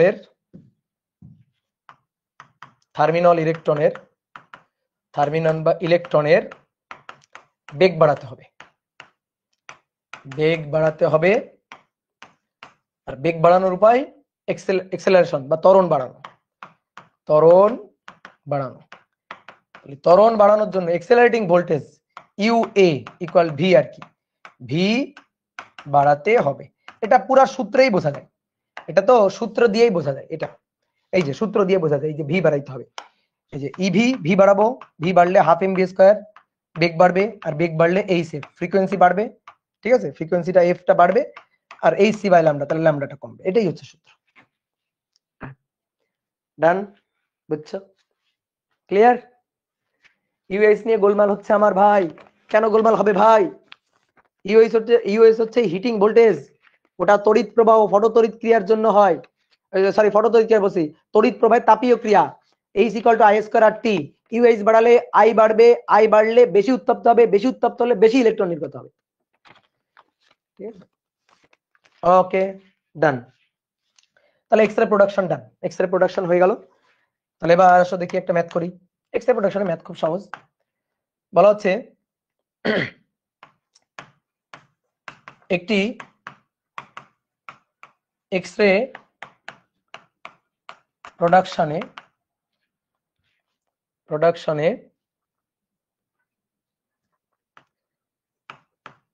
তড়িৎ বিভব, একটি এক্সরে প্রোডাকশনে তড়িৎ বিভব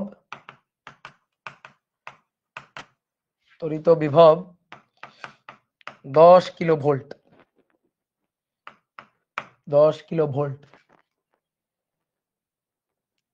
ইলেকট্রন মলি, ধাতুর নাম না লিখি, বা এম ও দিয়ে লিখি, ইলেকট্রন মোলিবডেনাম ধাতুর পাতে আঘাত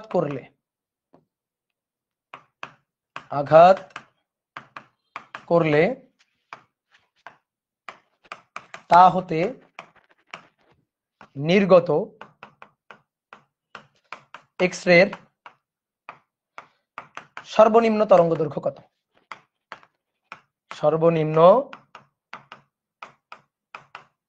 তরঙ্গ দৈর্ঘ্য কত? সর্বনিম্ন তরঙ্গ দৈর্ঘ্য কত, বলো, পারবো কিনা?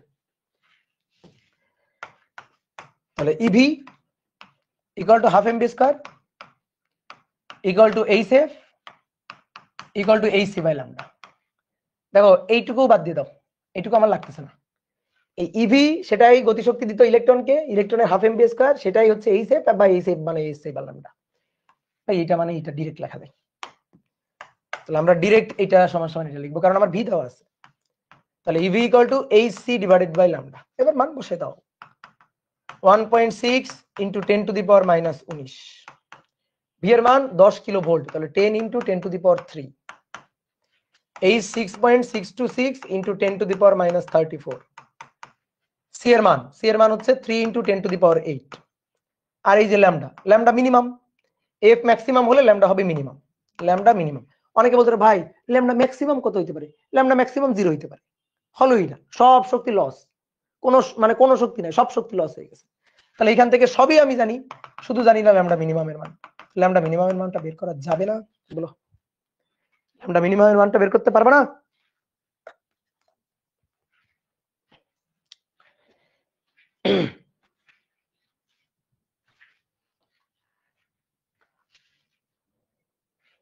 এটাকে, এই ল্যামডা মিনিমামকে কিন্তু কাট অফ তরঙ্গ দৈর্ঘ্য বলে, এই ল্যামডা মিনিমাম এটাকে কিন্তু কাট অফ তরঙ্গ দৈর্ঘ্য বলে, কাট অফ ওয়েভলেন্থ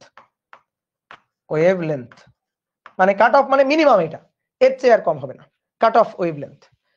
ঠিক আছে,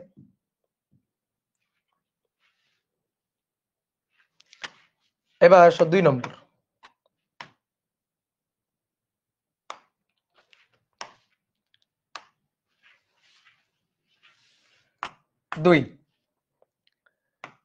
একটি এক্স-রে নলে 18 কিলোভোল্ট বিভব প্রয়োগ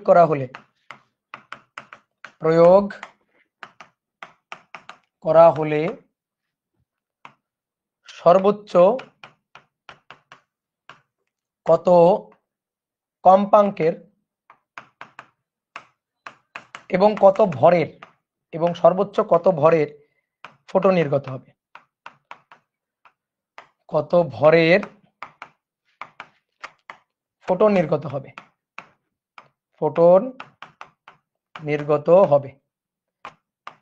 ফোটনের কিন্তু নিশ্চল ভর 0, ঠিক আছে, গতিশীল ভর কিন্তু হতে পারে। তাহলে ইভি এটা equal to half M V square, এটা কিন্তু ইলেকট্রনের, এটা কিন্তু ফোটনের না, এটা কিন্তু ইলেকট্রনের ভর। এটা ইকুয়াল টু এইচ এফ, এই যে এইচ এফ, এই দুইটা এইটা ইলেকট্রনের গতিশক্তি, এটা ইকুয়াল টু এইচ এফ বা এইচ সি বাই ল্যামডা। তাহলে EV equal to H F, তাহলে ই 1.6 ইন্টু 10⁻⁻⁹, আর ভি 18 কিলোভোল্ট, 18 ইন্টু 10⁻³ 6.626 ইন্টু 10⁻⁻34 গুণ ফ্রিকোয়েন্সি এফ। তাহলে এই যে ফ্রিকোয়েন্সি এফ, এটা মিনিমাম চাই, সরি ম্যাক্সিমাম চাই, সর্বোচ্চ। তাহলে ম্যাক্সিমাম চাই, এফ ম্যাক্স। তাহলে এখান থেকে এফ ম্যাক্সিমামটা বের করতে পারবে না? বলো তো, কেউ করছো? F maximum 4.34 into 10⁻18 hertz, 4.34 into 10⁻18 hertz. Okay, বিশ্বাস করলাম তোমারে। সর্বোচ্চ ভর বের করতে বলছে। এবার সর্বোচ্চ ভরটা বের করব, ঠিক আছে? কেমনে? ওই একই কথা, ইভি ইকুয়াল টু, দেখো ইভি ইকুয়াল টু শক্তি এইচ এফ বা H C by lambda. H F এটা ই শক্তি, তো দেখো শক্তি আমি তো ভর চাই, তাহলে ই ইকুয়াল টু এইচ এফ, আবার ই ইকুয়াল টু যদি আমরা থিওরি অফ রিলেটিভিটিতে শক্তি লিখি E equal to M C square, তো এই তো সর্বোচ্চ ভর। তাহলে তখন যেহেতু ভর চাইছে তাহলে লিখবো এম সি স্কয়ার। এবার মান বসাও আবার, 1.6 ইন্টু 10⁻⁻⁹, 18 ইন্টু 10⁻³ গুণ এম এর মানটাই বের করতে হচ্ছে। এবার 9.11 ইন্টু বসাই দিও না কিন্তু, খবরদার, এটাতে ফোটনের ভরটা চাইছে। আর 3 ইন্টু 10⁸ তার স্কয়ার।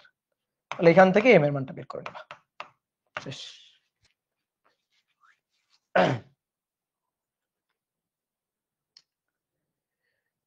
প্র্যাকটিক্যালি যদি এক্স-রে এর এক্সপেরিমেন্টটা দেখাইতেন, এটা তো গুগল সার্চ দাও, মানে ইউটিউব সার্চ দাও, তাহলেই তো পাবা। তাহলে 3.2 ইন্টু 10⁻32 কেজি। ওকে, এই যে হয়ে গেল এক্স-রে ক্রিয়া। এইবার আসো দ্বিতীয় টপিক, ডি ব্রগলি তরঙ্গ দৈর্ঘ্য। ডি ব্রগলি একজন বিজ্ঞানী নাম। ডি ব্রগলির তরঙ্গ দৈর্ঘ্য,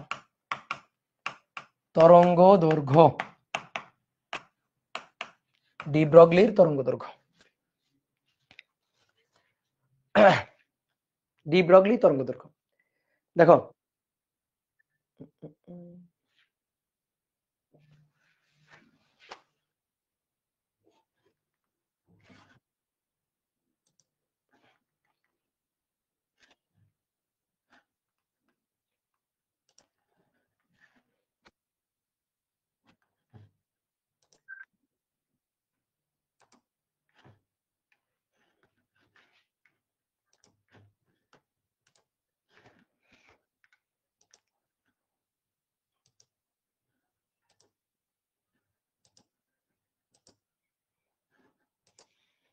দাঁড়াও আসছি।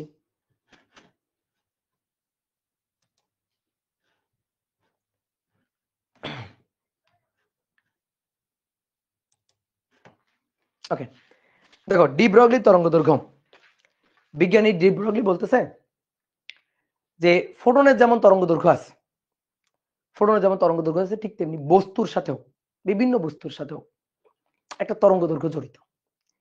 এই তরঙ্গ দৈর্ঘ্যটাকেই বলা হয় ডি ব্রগলির তরঙ্গ দৈর্ঘ্য, যে প্রত্যেকটা বস্তুর সাথে একটা তরঙ্গ জড়িত আছে। মানে ব্যাপারটা এরকম যে আলোর যেমন ওয়েভ এবং পার্টিকেল দুইটা ধর্মই আছে, কণা তত্ত্ব, তরঙ্গ তত্ত্ব, কণা তরঙ্গ দ্বৈততা নীতি। তো আলো যেমন কণা, আবার যেমন তরঙ্গ, তো ঠিক তেমনি বস্তু, যেগুলোকে আমরা ধরো সচরাচর বস্তু হিসাবে চিনি, বস্তু হিসাবে জানি, এই বস্তুর সাথেও একটা তরঙ্গ দৈর্ঘ্য জড়িত। অনেকে বলতে ভাই ধরেন কোন একটা বস্তু, এই যে মোবাইল বা এই যে কাগজটা, এগুলার সাথে একটা তরঙ্গ দৈর্ঘ্য জড়িত। হ্যাঁ, যদি এগুলা গতিশীল হয় তাহলে এর সাথে একটা তরঙ্গ দৈর্ঘ্য জড়িত আছে। তো ভাই তরঙ্গ মানে তো তাহলে ঢেউ, আমরা দেখি না কেন? কারণ দেখি না, কারণ এই তরঙ্গ দৈর্ঘ্যের মান খুবই খুবই ক্ষুদ্র, এই কারণে আমরা দেখি না। কিন্তু ডি ব্রগলি বলতেছে যে প্রত্যেকটা বস্তুর সাথেও একটা তরঙ্গ দৈর্ঘ্য জড়িত আছে, বস্তুরও একটা তরঙ্গ আছে।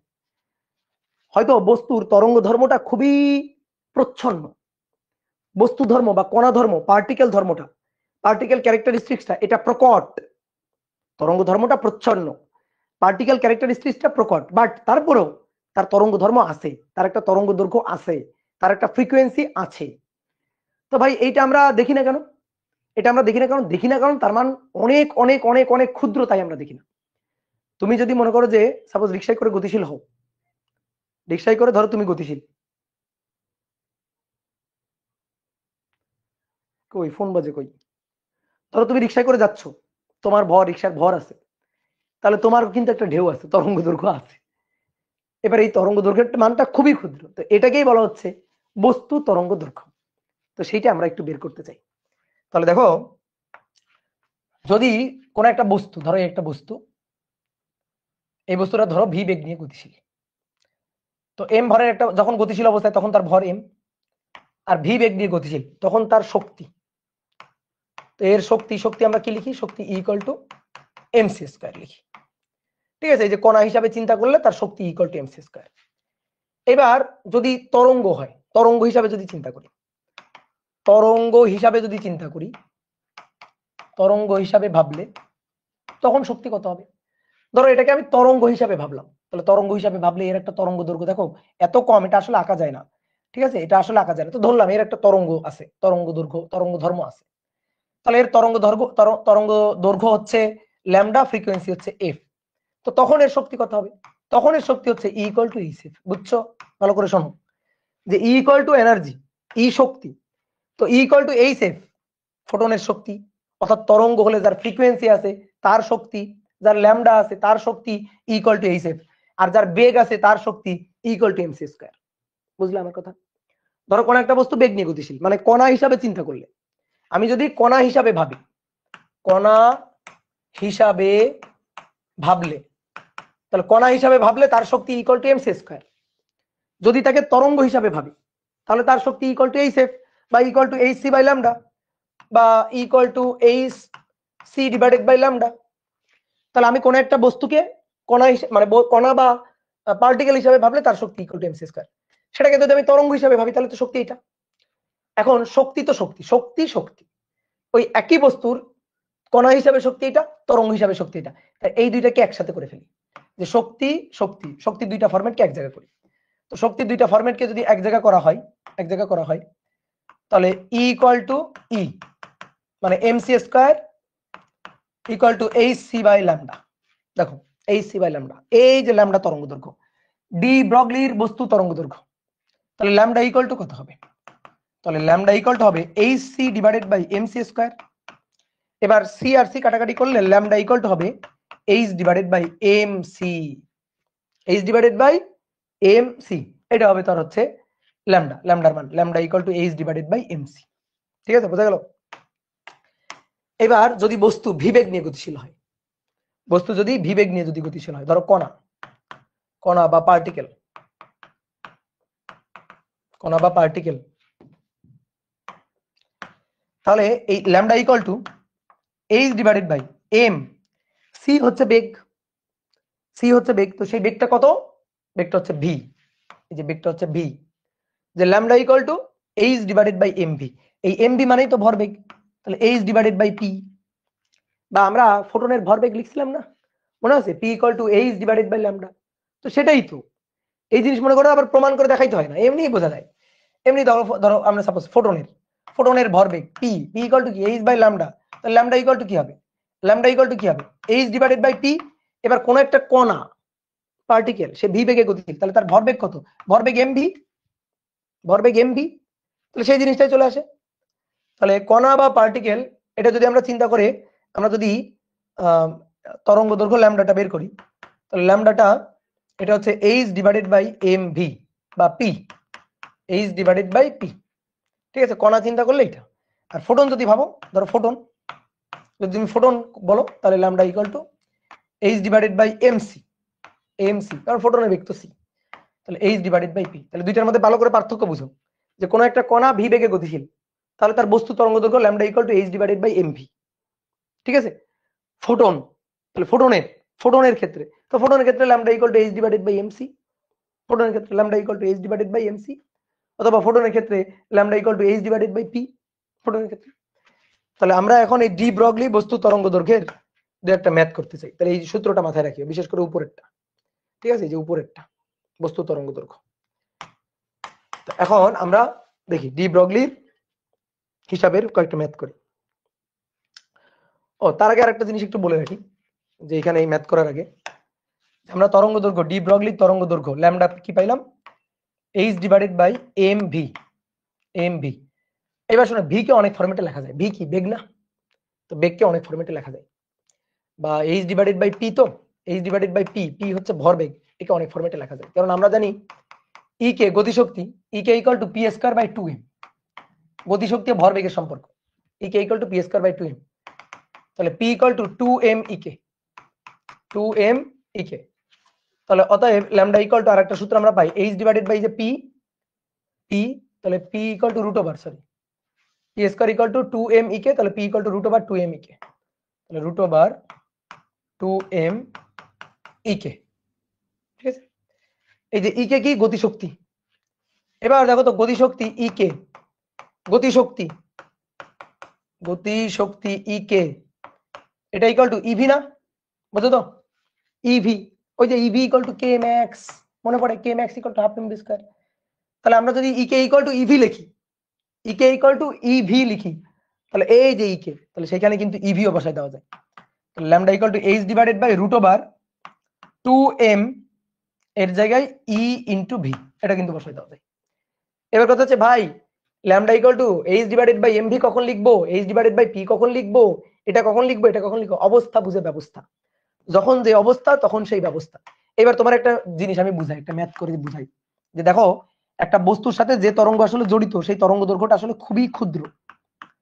যেমন মনে করো 2 কেজি ভরের একটি বস্তু, 2 কেজি ভর বস্তু, এটা ধরো 20 মিটার পার সেকেন্ড বেগে গতিশীল, 20 কেজি ভরের একটা বস্তু 2 metre per second, 20 metre per second বেগে 2 কেজি ভরের একটি বস্তু এত বেগে গতিশীল। তাহলে ডি ব্রগলি বস্তু তরঙ্গ দৈর্ঘ্য কত, বস্তুর ডি ব্রগলি তরঙ্গ দৈর্ঘ্য কত, ডি ব্রগলি তরঙ্গ দৈর্ঘ্য কত, তাহলে ডি ব্রগলি তরঙ্গ দৈর্ঘ্য lambda equal to H divided by M V, M আর ভি দেওয়া আছে 6.626 into 10 to the power minus 34 divided by M, বস্তুর ভর 2 কেজি আর বেগের মান কত 20 মিটার পার সেকেন্ড। তাহলে কত পাচ্ছি দেখো তো, 6.626 exponential function minus 34 divided by 2 into 20, দেখো কি বিশাল মান পাচ্ছি নাকি, 1.6565 into 10 to the power minus 35 metre. 2 কেজি ভরের একটা বস্তু, চিনতে পারতেছো, 2 কেজি ভরের একটা বস্তু, চিন্তা করো, কল্পনা করো তোমার বাসায় 2 কেজি ভরের একটা বস্তু আছে, সেটা তুমি 20 মিটার পার সেকেন্ড বেগে ছুড়ে দিছো, তাহলে তার তখন তরঙ্গ দৈর্ঘ্য হচ্ছে এইটা, বস্তু তরঙ্গ দৈর্ঘ্য এইটা।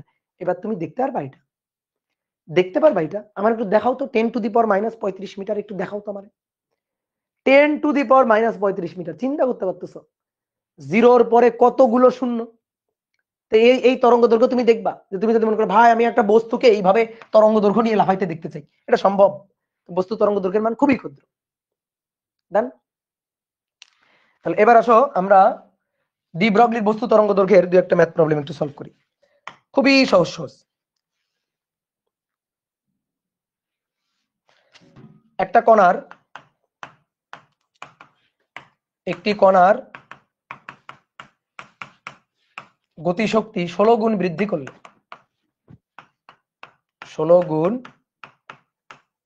বৃদ্ধি করলে একটি কণার গতিশক্তি 16 গুণ বৃদ্ধি করলে তার ডি ব্রগলি তরঙ্গ দৈর্ঘ্যের শতকরা কি পরিবর্তন হবে? তরঙ্গ দৈর্ঘ্যের শতকরা কি পরিবর্তন হবে? ডি ব্রগলি তরঙ্গ দৈর্ঘ্যের শতকরা কি পরিবর্তন হবে বলো? কোন সূত্র যাবা? সূত্র তো অনেকগুলো শিখছো। এই যে এই একটা, এই একটা, এই একটা, এই একটা, কি বলছে আগে ভালো করে শোনো তো। একটি কণার গতি শক্তি ইকে, ইকের সাথে ডি ব্রগলি তরঙ্গ দৈর্ঘ্য ল্যামডা, তাহলে কোন সূত্রে যাবা? এই যে এটা, lambda equal to H divided by root over 2m ইকে, তাহলে এই সূত্রে যাইতে হবে।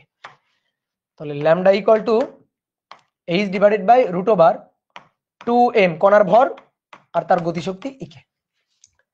এখন গতিশক্তিটা চেঞ্জ করছি, গতিশক্তি 16 গুণ বৃদ্ধি করছি। এই 16 গুণ বৃদ্ধি করা মানে আবার 17 গুণ ভেবো না, 16 গুণ বৃদ্ধি মানে 16 গুণ, 16 গুণই করছি আর কি, ঠিক আছে? বাংলা কথায় অত ভুল ধরা যাবে না। তো 16 গুণ বৃদ্ধি করা মানে 16 গুণ করা। তাহলে lambda 1 divided by lambda 2, lambda 1 divided by lambda 2 H constant, root over 2m constant, তাহলে রুট ওভার ব্যস্তানুপাতিক, তাহলে ek2 উপরে আর নিচে ek1, ek1 এটা যদি হয় 16, এটা যদি হয় e, তাহলে ek2 হবে 16 গুণ, 16 গুণ, তাহলে 16e, ek2 হবে 16e, ek1 হবে e, e আর e কাটাকাটি root over lambda 1 by lambda 2। তাহলে ভাই 16 root over 4, lambda 2 equal to হবে ল্যামডা 1 বাই 4, ল্যামডা 2 অতএব lambda 2 equal to lambda 1 by 4। পরিবর্তন, শতকরা পরিবর্তন, শতকরা পরিবর্তন, এই শতকরা পরিবর্তন ডেল ল্যামডা ডিভাইডেড বাই আদি, আচ্ছা পরিবর্তন মানে ডেল ল্যামডা, এই যে আগে ছিল ল্যামডা 1 এখন হচ্ছে ল্যামডা 2, তাহলে পরিবর্তন হচ্ছে ডেল ল্যামডা, আগে কোনটা ছিল? ল্যামডা 1 গুণ 100%। এবার এই ডেল ল্যামডা হচ্ছে lambda 2 minus lambda 1 divided by lambda 1 গুণ 100%। নাও এবার মান বসাও। ল্যামডা 2 এর মান এই যে lambda 1 by 4 minus lambda 1 divided by lambda 1 গুণ 100%। ল্যামডা 1 নাও কমন, তাহলে 1 বাই 4 মাইনাস 1, তাহলে 4 ইনভার্স মাইনাস 1 গুণ 100% বাই 75%। 75% মাইনাস, মাইনাস মানে হ্রাস পাবে, এই মাইনাস কি বুঝাচ্ছে? হ্রাস পাবে বুঝাচ্ছে, 75% কমবে। কত সহজ, ঠিক আছে? এবার 2 নম্বর বলা হচ্ছে একটি কণা বিস্ফোরিত হয়ে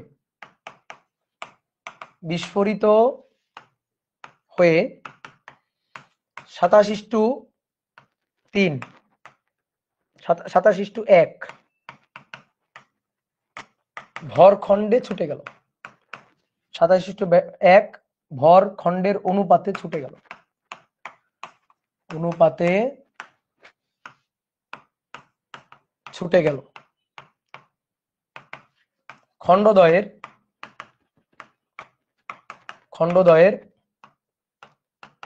ডি ব্রগলি তরঙ্গ দৈর্ঘ্যের অনুপাত কত? তরঙ্গ দৈর্ঘ্যের অনুপাত কত বলো, পারবা? ডি ব্রগলি তরঙ্গ দৈর্ঘ্যের অনুপাত কত? 16 গুণ বৃদ্ধি মানে 17 গুণ হওয়া, এটা মানি না, মানবো না। ইয়েস, 16 গুণ বৃদ্ধি মানে 16 গুণ। এবার দেখো ফার্স্ট পার্টের একটা কনসেপ্টের সাথে এটা মিশানো হয়েছে। ফার্স্ট পার্টের কোন কনসেপ্ট? ওই যে ভর বেগের সংরক্ষণশীলতা। একটা বস্তু, এই যে এই বস্তুটা হয়েছে কি বিস্ফোরণ হয়ে দুইটা টুকরা হয়েছে, এই একটা টুকরা, এই একটা টুকরা, দুইটা টুকরা হয়েছে, এই একটা টুকরা, এই একটা টুকরা। এখন টুকরা হয়ে দুইটা টুকরা হয়ে একটু দূরে দূরে আঁকি, তারা একটা হচ্ছে 27:1 ভর অনুপাতে। তাহলে এর ভরটা ধরো এটা হচ্ছে m1, এটা হচ্ছে m2, ঠিক আছে, এর বেগটা v1, এর বেগটা v2। তাহলে ভরের যে অনুপাতটা m1/m2 এটা হচ্ছে 27/1, 27/1। এবার v1 আর v2 বেগ বের করতে হবে। তো ভর বেগের সংরক্ষণশীলতা, এটা যখন ছিল তখন তো তার কোনো বেগ ছিল না, এটা হচ্ছে পুরো ভর। তাহলে পুরো ভর ধরো m, তো তার কোনো বেগ ছিল না। এবার ভর বেগের সংরক্ষণশীলতা কাটাচ্ছি আমরা, সংঘর্ষ বা বিস্ফোরণের আগে ভরবেগ, সংঘর্ষ বা বিস্ফোরণের পরে ভরবেগ। তাহলে পরে হচ্ছে m1 v1 প্লাস হচ্ছে m2 v2। তো দেখো এখানে প্লাস দিব না, এখানে দিব মাইনাস, কারণ অবশ্যই ভরবেগ সংরক্ষণশীল রাখতে গিয়ে এটা যেদিকে যাবে এটা তার বিপরীত দিকে যাবে। তুমি প্লাস দিলেও কোনো সমস্যা, কোনো সমস্যা।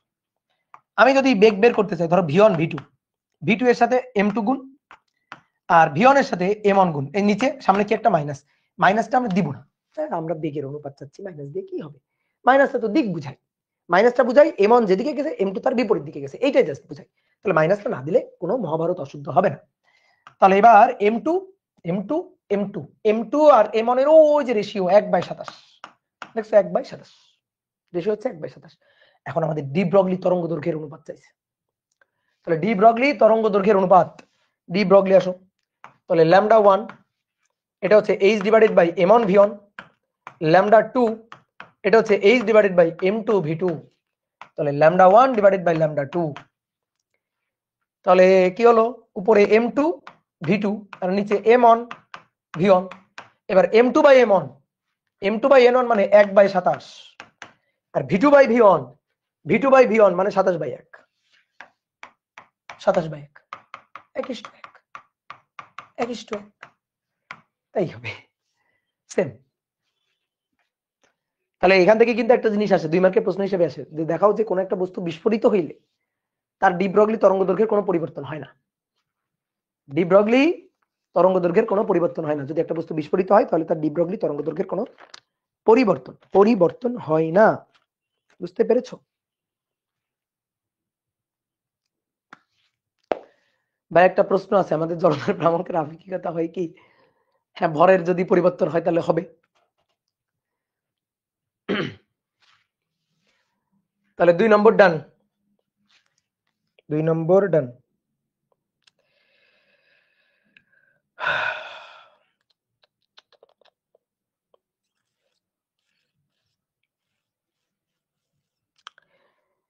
এবার আসো হাইজেনবার্গের অনিশ্চয়তা নীতি দেখি।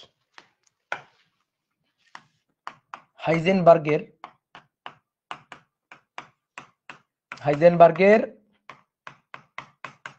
অনিশ্চয়তা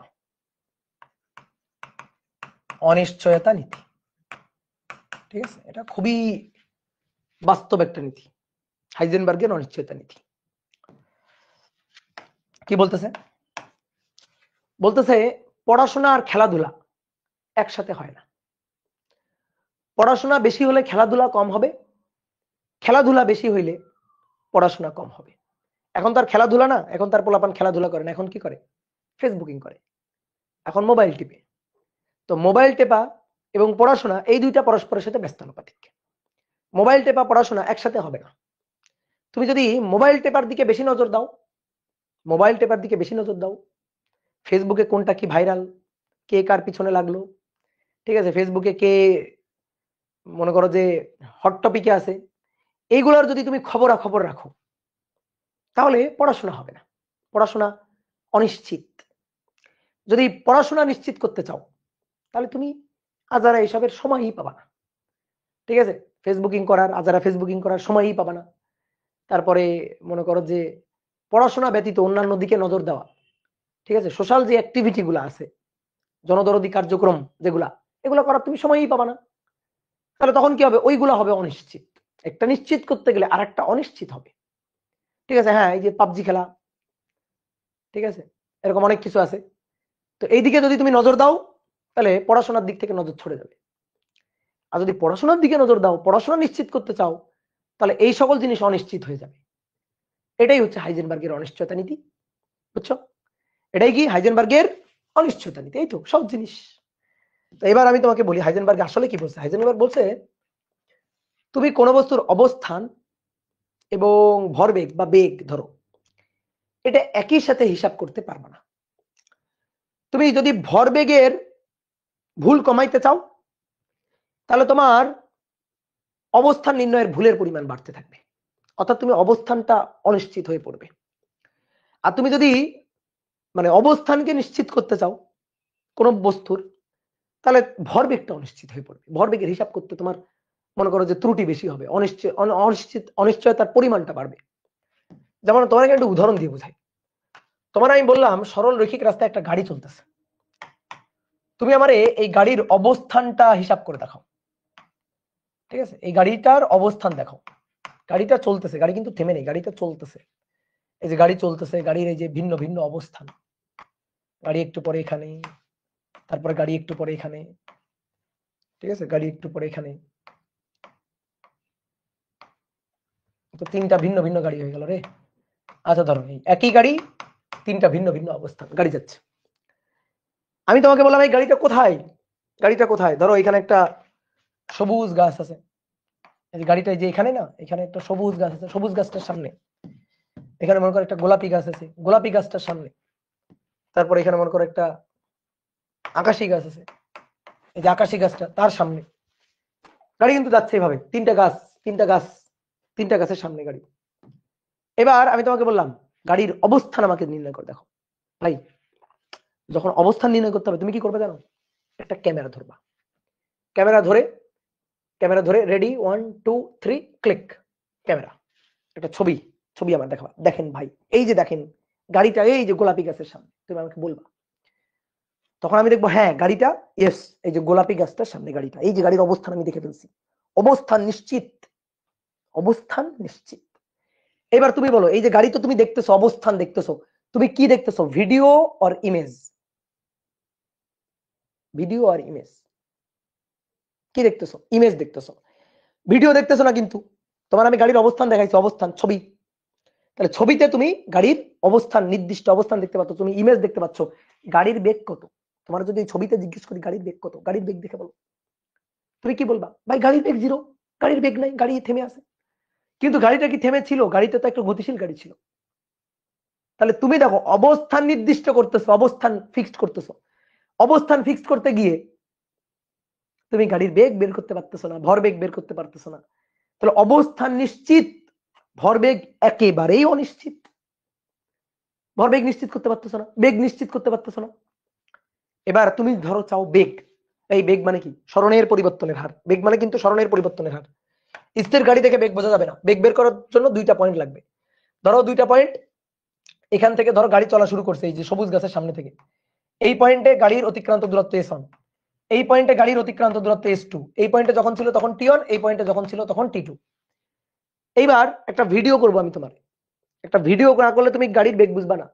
কারণ গাড়ির বেগ বের করতে গেলে দুইটা অবস্থান জানা লাগবে, যে T1 এ S1 ছিল, T2 তে S2, তাহলে বেগ V হবে del S by del T, বেগ V হবে del S by del T। এখান থেকে তুমি বেগ পাবা, উপরে স্মরণের পরিবর্তন, নিচে বেগের সময়ের পরিবর্তন। তা আমি তোমাকে যদি গাড়ির বেগ দেখাইতে চাই, আমি তোমাকে ইমেজ দেখাচ্ছি, ইমেজ দেখাইছি আমি তোমার, তুমি বলতেছো ভাই গাড়িটা স্থির, আমি তোমার বলতেছি না রে গাড়িটা গতিশীল, আমি গতিশীল গাড়ির ছবি তুলে নিয়ে আসছি। তুমি তখন ভাই কেমনে? দেখেন এই দেখেন স্থির একটা গাড়ি, স্থির দেখেন স্থির, তুমি আমার এইটা বলবা। তখন আমি বলবো ধুর দাঁড়াও ভিডিও করে নিয়ে আসি। তখন আমি একটা ভিডিও চালু করবো এখান থেকে, ভিডিও, এই যে ভিডিও চালু করলাম এইখান থেকে শুরু, গিয়ে ভিডিওটা এখানে শেষ হয়েছে, যে গাড়ি এতক্ষণ গেছে, এইভাবে ভিডিওটা করছি। এবার এই ভিডিওটা করে নিয়ে তোমাকে আমি দেখাবো, এই দেখো গাড়ি যে তুমি বলতেছিলে স্থির, দেখো এই যে ভিডিও দেখো। তুমি তখন গাড়ির ভিডিওটা দেখবা, তুমি দেখবা হ্যাঁ গাড়ি তো গতিশীল, গতিশীল গাড়ি। এবার তোমার যদি ওই সময় জিজ্ঞেস করা হয় গাড়ি কোথায়, গাড়ি কোথায়, বলতে পারবা? বলতে পারবে না। তুমি গাড়ি কোথায় বলতে পারবে না। আর তুমি বলতে ভাই এই যে গোলাপি গাছটার সামনে, গোলাপি গাছটার সামনে, ভিডিওতে একটু পরে গাড়ি তো সামনে আগাই গেছে, একটু পরে তো গাড়ি সামনে আগাই গেছে, আকাশি গাছটার সামনে চলে আসছে। তাহলে তুমি দেখো অবস্থান নির্দিষ্ট করতে বলতে পারলা না। তাহলে অবস্থান বলতে গিয়ে বেগ বলতে পারতেছো না, আর বেগ বলতে গিয়ে অবস্থান বলতে পারতেছো না।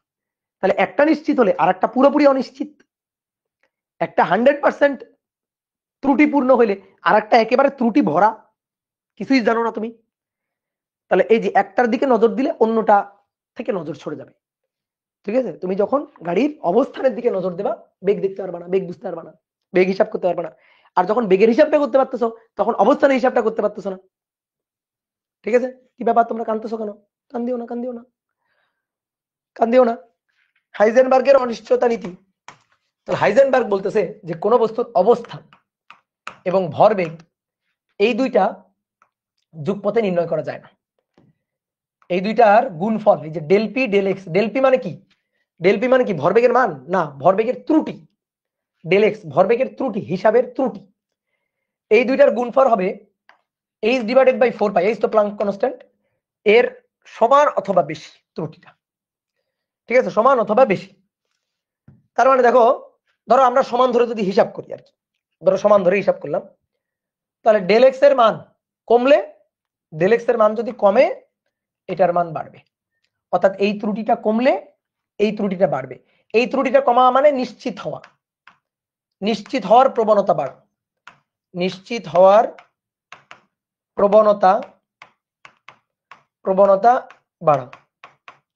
তাহলে এটা তখন এটা এর ভুলের পরিমাণ ডেল পি, ডেল পি তখন বাড়বে, ডেল পি ভুল বাড়বে, তাহলে এর অনিশ্চিত হওয়ার প্রবণতা বাড়বে, অনিশ্চিত হিসাবের প্রবণতা হওয়ার প্রবণতা বাড়বে, বাড়বে। বুঝতে পারছো? তাহলে একটা নিশ্চিত হতে গেলে আরেকটা অনিশ্চিত হয়ে যাবে। ঠিক একেবারে উল্টা বলা যায়। এটা যদি আমি হিসাবের যদি ত্রুটি বাড়াই, তাহলে এটার আবার ত্রুটি কমবে, এটার আবার ত্রুটি কমবে। দ্যাট মিন্স ধরো এই যে একটু এভাবে বুঝাই, ডেল পি আমি খুব ভালো নিশ্চিত, তাহলে তখন ডেল এক্স অনিশ্চিত। এই যে ছোট করে নিলাম, অনিশ্চিত, এটা নিশ্চিত, এটা অনিশ্চিত। ঠিক আছে? তো এর যে হিসাব নিকাশটা এটা হচ্ছে greater than or equal h/4 পাই। আর যখন ডেল এক্স আমি নিশ্চিত হয়ে যাব, ডেল এক্স নিশ্চিত, নিশ্চিত হওয়ার প্রবণতা বাড়বে, তখন ডেল পি এটা হয়ে যাবে অনিশ্চিত। ঠিক আছে, এটা হয়ে যাবে অনিশ্চিত। বুঝতে পারছো? h/4 পাই। তো এই h/4 পাই এটাকে আমরা h কাট দিয়ে লিখতে পারি। h কাট হচ্ছে h এর মাথা কাটা, এটা হচ্ছে একটা ধ্রুবক, এটা বলা হচ্ছে প্লাঙ্কের হ্রাসমান ধ্রুবক। আমরা এটাকে বলি, আমি এটাকে বলি মাথা কাটা h, প্লাঙ্কের ধ্রুবক, প্লাঙ্কের হ্রাসকৃত ধ্রুবক, হ্রাসকৃত ধ্রুবক। তো এটা হচ্ছে h মাথা কাটা, এটা হচ্ছে h/2 পাই। তাহলে এখানে দেখো h/4 পাই আছে, তাহলে 2 রেখে 2 পাই, 2 রাখো, 2 রাখলে 2 পাই, তাহলে h/2 পাই মানে h মাথা কাটা। তাহলে তখন del P R del X, del P R del x হবে গ্রেটার দেন অর ইকুয়াল মাথা কাটা h/2। বুঝছো? মাথা কাটা h/2। এই ক্লিয়ার? তাহলে আসো দেখো, তাহলে ডেল পি, এটাকে আমরা del P del X h/2, h মাথা কাটা বাই 2, এটা যেমন লিখতে পারি, এটা একটা ফরম্যাট। ঠিক তেমনি এই ভরবেগকে আমরা ধরো গতিশক্তি, আর ডেল এক্স কে আমরা সময় লিখতে পারি, ডেল টি। এটা আমরা লিখতে পারি যে শক্তি ইনটু ডেল টি, গতিশক্তি না সরি, শক্তি ইনটু ডেল টি। এটাও এরকম একইভাবে, একই রকম। তাহলে এটাও ফরম্যাটটা লেখা যায়। তো আমাদের নরমালি এই ফরম্যাটটাই লাগে, এটা দিয়ে আমরা ম্যাথ করি। তো এর একটা ম্যাথ আছে, হই থামো, চিল্লাপাল্লা লাগাইছে। আসো এর একটা ম্যাথ আছে, এইবার একটা ম্যাথ একটু করি। এটা হচ্ছে হাইজেনবার্গের অনিশ্চয়তা নীতি, আর অপূর্ব ভাইয়ের অনিশ্চয়তা নীতি হচ্ছে এটা। অপূর্ব ভাইয়ের অনিশ্চয়তা নীতি হচ্ছে এটা। ডেল পড়াশোনা into del Facebooking greater than or equal h/4 pi. এটা হচ্ছে অপূর্ব ভাইয়ের মানে অনিশ্চয়তা নীতি। বুঝছো? একটা নিশ্চিত করবা আর একটা অনিশ্চিত হয়ে যাবে। বুঝতে পারছো? আচ্ছা এবার আসো দেখো, একটা ছোট্ট ম্যাথ করব, ম্যাথ করেই শেষ পড়াশোনা। অবস্থান নির্ণয়ের অনিশ্চয়তা, অবস্থান নির্ণয়ের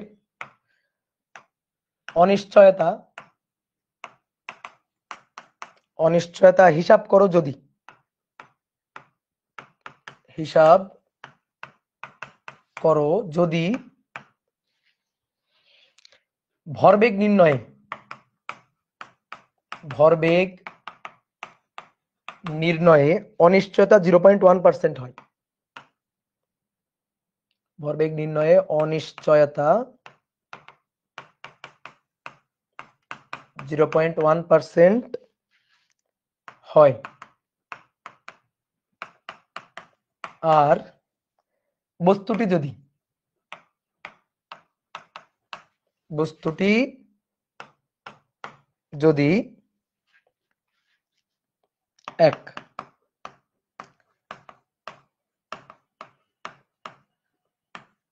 একটি টেনিস বল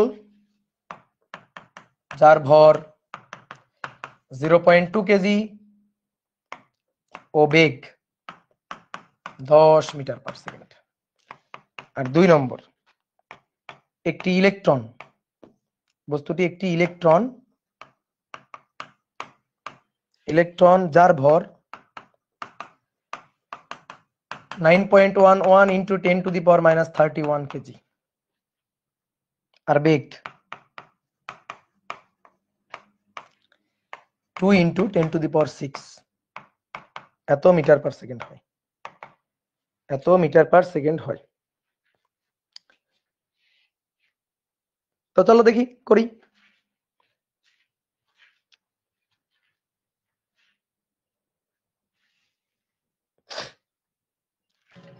দেখো 1 নম্বরটা কি বলা হচ্ছে, অবস্থান নির্ণয়ে অনিশ্চয়তা হিসাব করো, ডেল এক্স হিসাব করতে বলছে। যদি ভরবেগ নির্ণয়ের অনিশ্চয়তা 0.1% হয়, অর্থাৎ ভরবেগের যে মান ত্রুটি হবে তার 1%, মানে ডেল পি হবে পি এর ভরবেগের, মানে তুমি ভরবেগ হিসাব করলো কিন্তু ভরবেগের অনিশ্চয়তা, ভাই অনিশ্চয়তা মানে ত্রুটি, সেই ত্রুটি হবে ভরবেগের মানের 0.1%। এই হচ্ছে কথা। একটা টেনিস বল যার ভর এত বেগ এত, তাহলে ভরবেগটাকে বের করি, P equal two MV. 0.2 into V হচ্ছে 10, 0.2 ইন্টু ভি, তাহলে 0.2 ইন্টু ভি হচ্ছে 10, তাহলে 2 metre K G metre per second.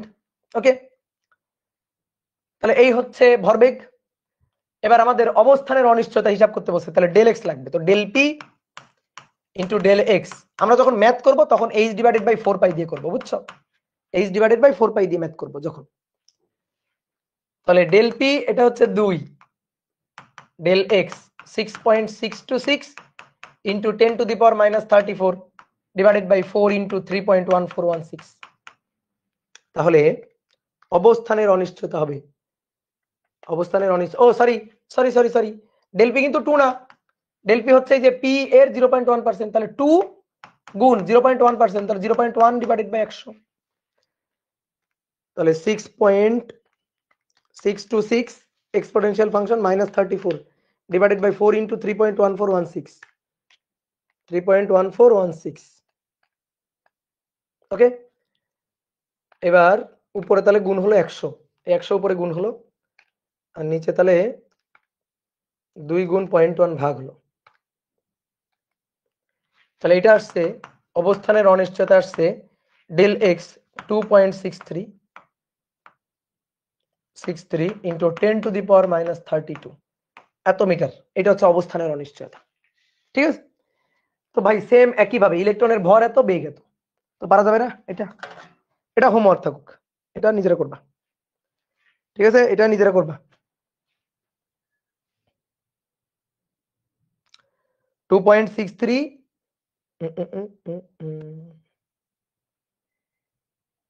এই আমার হিসাবটা ঠিক আছে? দেখো তো,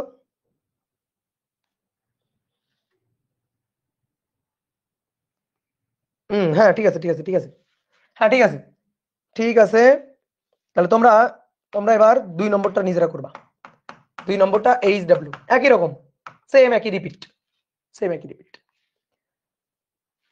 ওকে ভাই, ধোকা দেন না, ধোকা দেব না, ধোকা নেই, ধোকা শেষ। তাহলে এই অধ্যায় শেষ, আমার সাথে ক্লাসও শেষ। দাও, তোমাদের আর জ্বালানো লাগবে না, আর বড় বড় ক্লাস করতে হবে না, আর বেশি বেশি ম্যাথ করা লাগবে না, আর বেশি বেশি ডেরিভেশন করা লাগবে না, ঠিক আছে? তাহলে তোমাদের সাথে আমাদের একাডেমিক ক্লাস, বিশেষ করে আমার একাডেমিক ক্লাস শেষ। তাহলে সবাই ভালো থাকো, সবাই সুস্থ থাকো। মাইক্রোফোন অন করেন, মাইক্রোফোন অন করবো কেন? দাঁড়াও। এই পাগল হয়েও না, দাঁড়াও। Microphone on. Okay, microphone on করলাম, একসাথে কথা বলা শুরু করিও না। দাদা নমস্কার। হ্যাঁ বলো। দাদা নমস্কার। নমস্কার দাদা। ও দাদা জয় দাদা নমস্কার। আসসালামু আলাইকুম ভাইয়া।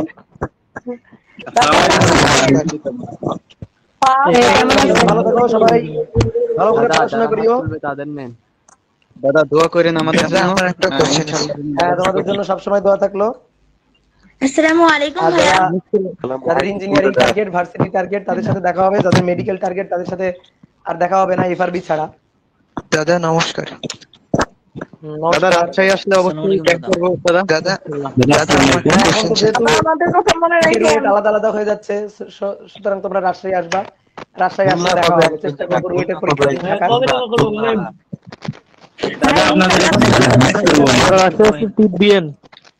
যে অবস্থা ভাইয়া ইঞ্জিনিয়ারিং কবে শুরু করবেন? Pre engineering. প্রি ইঞ্জিনিয়ারিং এই যে এই সাইকেলের ক্লাস শুরু শেষ হইলেই দেখবা কয়েকদিনের মধ্যেই হয়তো প্রি ইঞ্জিনিয়ারিং এর মানে আমরা কোর্সটা লঞ্চ করে দাদা খুলনা কবে আসবে? জি দাদা তার জন্য অপেক্ষায় আছি। দাদা আগে একটু বলেন। ভাইয়া একটা প্রশ্ন। ইঞ্জিনিয়ারিং এর ক্ষেত্রে কি হ্যালো দাদা একটা কোশ্চেন ছিল। সবাই একসাথে কথা বলছো তো আমি কিছু শুনতে পাচ্ছি। ভাইয়া দাদা আমার কোশ্চেন ছিল।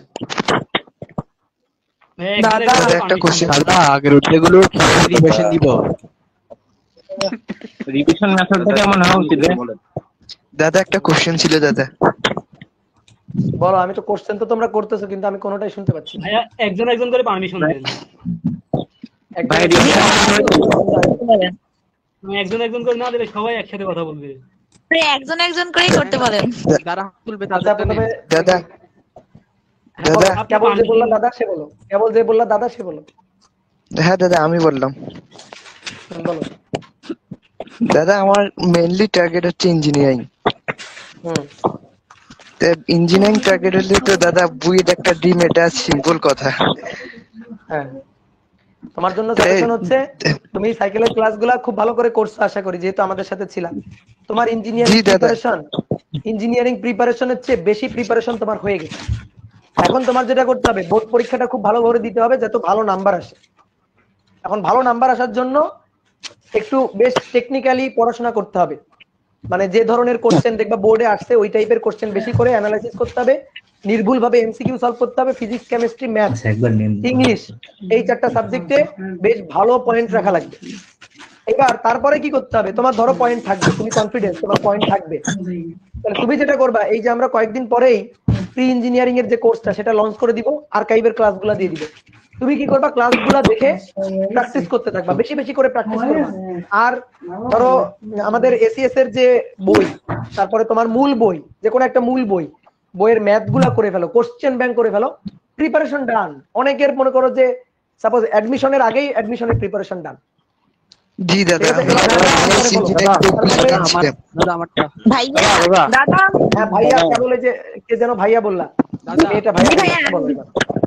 বলো। কি ভাই আমি বলছি আলোক তড়িৎ নির্গমনের সূত্র এইগুলো কি লাগবে? আলোক তড়িৎ নির্গমনের সূত্র কোনটা? বইতে আছে দেখছি 4টা সূত্র আছে। বইয়ে আর যা আছে ওগুলা মুখস্থ করে নিও, বইয়ে যা ইম্পর্টেন্ট জিনিস সব পড়াই দিছি। দাদা বলো। হ্যাঁ দাদা আদাব, তুমি বলো এবার। বলছি দাদা আমি শুধু লেকচার সিলেক্ট করছি, মানে বইও করা হয় নাই, আবার তেমন বেশি সিকিউরিটি করতে পারলাম না। ভাই আমি লেকচার স্লাইড করছি, বই করা হয় নাই। তুমি বই কি একটু উল্টে দেখো নাই? বই ধরো একটু উল্টে দেখো নাই? বই কি আছে তুমি দেখো না? বই যে জিনিসগুলো আছে দেখতে হবে না তোমার? যে দেখি তো বই কি আছে, ভাই কি পড়াইলো, ভাইকে এত অন্ধবিশ্বাস কেন করবা? বই একটু উল্টায় পাল্টায় দেখো, আর বইয়ের ম্যাথ গুলা করো, বইয়ের প্র্যাকটিস গুলা করো, দেখবা সবই পারো। তোমার মনে করো মানে তুমি আমাদের ক্লাসের করানো ম্যাথ গুলা করার পরে বইয়ের ম্যাথ গুলা করতে গিয়ে দেখবা আরে এ এত সহজ ম্যাথ দিয়ে রাখছে বইতে, দূর কি করছে এগুলা, এরকম মনে হবে। সবই ম্যাথ পারি। কনফিডেন্স বাড়বে। বই না দেখলে হবে না, অবশ্যই বোর্ড বই একটু দেখবা, বোর্ড বই একেবারে দেখবা না তাহলে তো হবে না। ভাইয়া ভাই আমার একটা প্রশ্ন ছিল। নূর, নূর বলো। বি কে নূর, কই বিকে নূর আছে এখানে? বারবার হাত তুলতেছে। ভাইয়া দাদা হ্যাঁ বলো। ভাইয়া কম্পটন ক্রিয়াতে তো গতিশক্তি সমান হাফ এমভি স্কয়ার ইউজ করা যায় না, কিন্তু ওখানে ভরবেগ নির্ণয়ের সময় কেন পি সমান এমভি ইউজ করা যায়? ভরবেগ তো সবসময় পি ইকুয়াল টু এমভি। কিন্তু এখানে ভি তো মানে আলোর বেগের কাছাকাছি, তাহলে ওইটা ইউজ করা যাবে? কেন যাবে না? ভি তো ভি, তো কেন যাবে না? ভরবেগের সূত্র তো সবসময় এমভি। তুমি আমাকে বলো ভরবেগের সূত্র তুমি ইসে কি শিখছো? ভরবেগ P equal to M into V, ওই এম টা চেঞ্জ হচ্ছে। M equal to M not divided by root over 1 minus base by C. তাহলে হাফ এমভি স্কয়ার এম কে কি চেঞ্জ করে ওটা ইউজ করা যাবে? এম কে চেঞ্জ করে এম নট রুট ওভার, না না এটা তো হলো। এম কে তো চেঞ্জ করে ওইভাবে হবে না। গতিশক্তির তো সূত্র M C square minus M nought C square. তুমি যদি এই গতিশক্তির এই সূত্রটা ইউজ করতে যাও করো, দেখবা উত্তর একই আসবে, কাছাকাছি আসবে। তবে যেভাবে শিখাইছে এইভাবে শিখিও। হ্যালো দাদা। আচ্ছা ভাইয়া। হ্যাঁ আবু আসসালামু আলাইকুম। ওয়ালাইকুম আসসালাম বলো।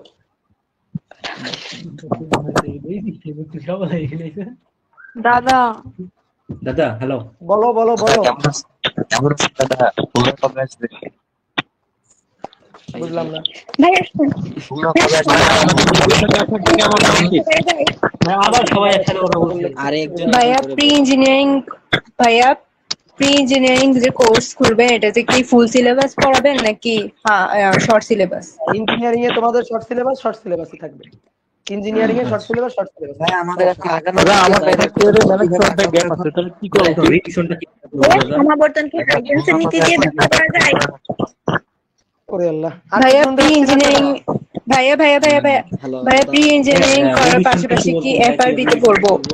ভাইয়া দাদা খুলনা কবে একজন দাদা খুলনা ও দাদা দাদা তোমাদের কারোর কথা শুনতে পাচ্ছি না। সবাই একসাথে লিখে দাও। আমি কিন্তু বলি নাই। ও দাদা ও দাদা বলো দাদা। দাদা আনমিউট বন্ধ করে দেন। দাদা অবস্থা খারাপ।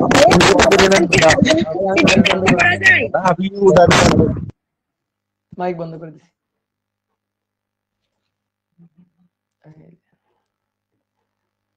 ওকে, এবার কারো কিছু বলা থাকলে তাড়াতাড়ি এখানে কমেন্ট করো। যদি কোনো ইম্পর্টেন্ট কথা থাকে, ইম্পর্টেন্ট কথা না থাকলে না, যে একবার বলছো সে আর কিছু বলিও না। দাদা আমার নামটা একটু নেন, এটা ইম্পর্টেন্ট কথা। আরিফুল ইসলাম নিলাম।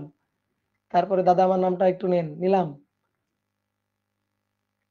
আনিসুর রহমান তোমার নামও নিলাম। আরে নিলাম রে ভাই, নাম নিলাম। আর কত? আবার কমেন্ট করে।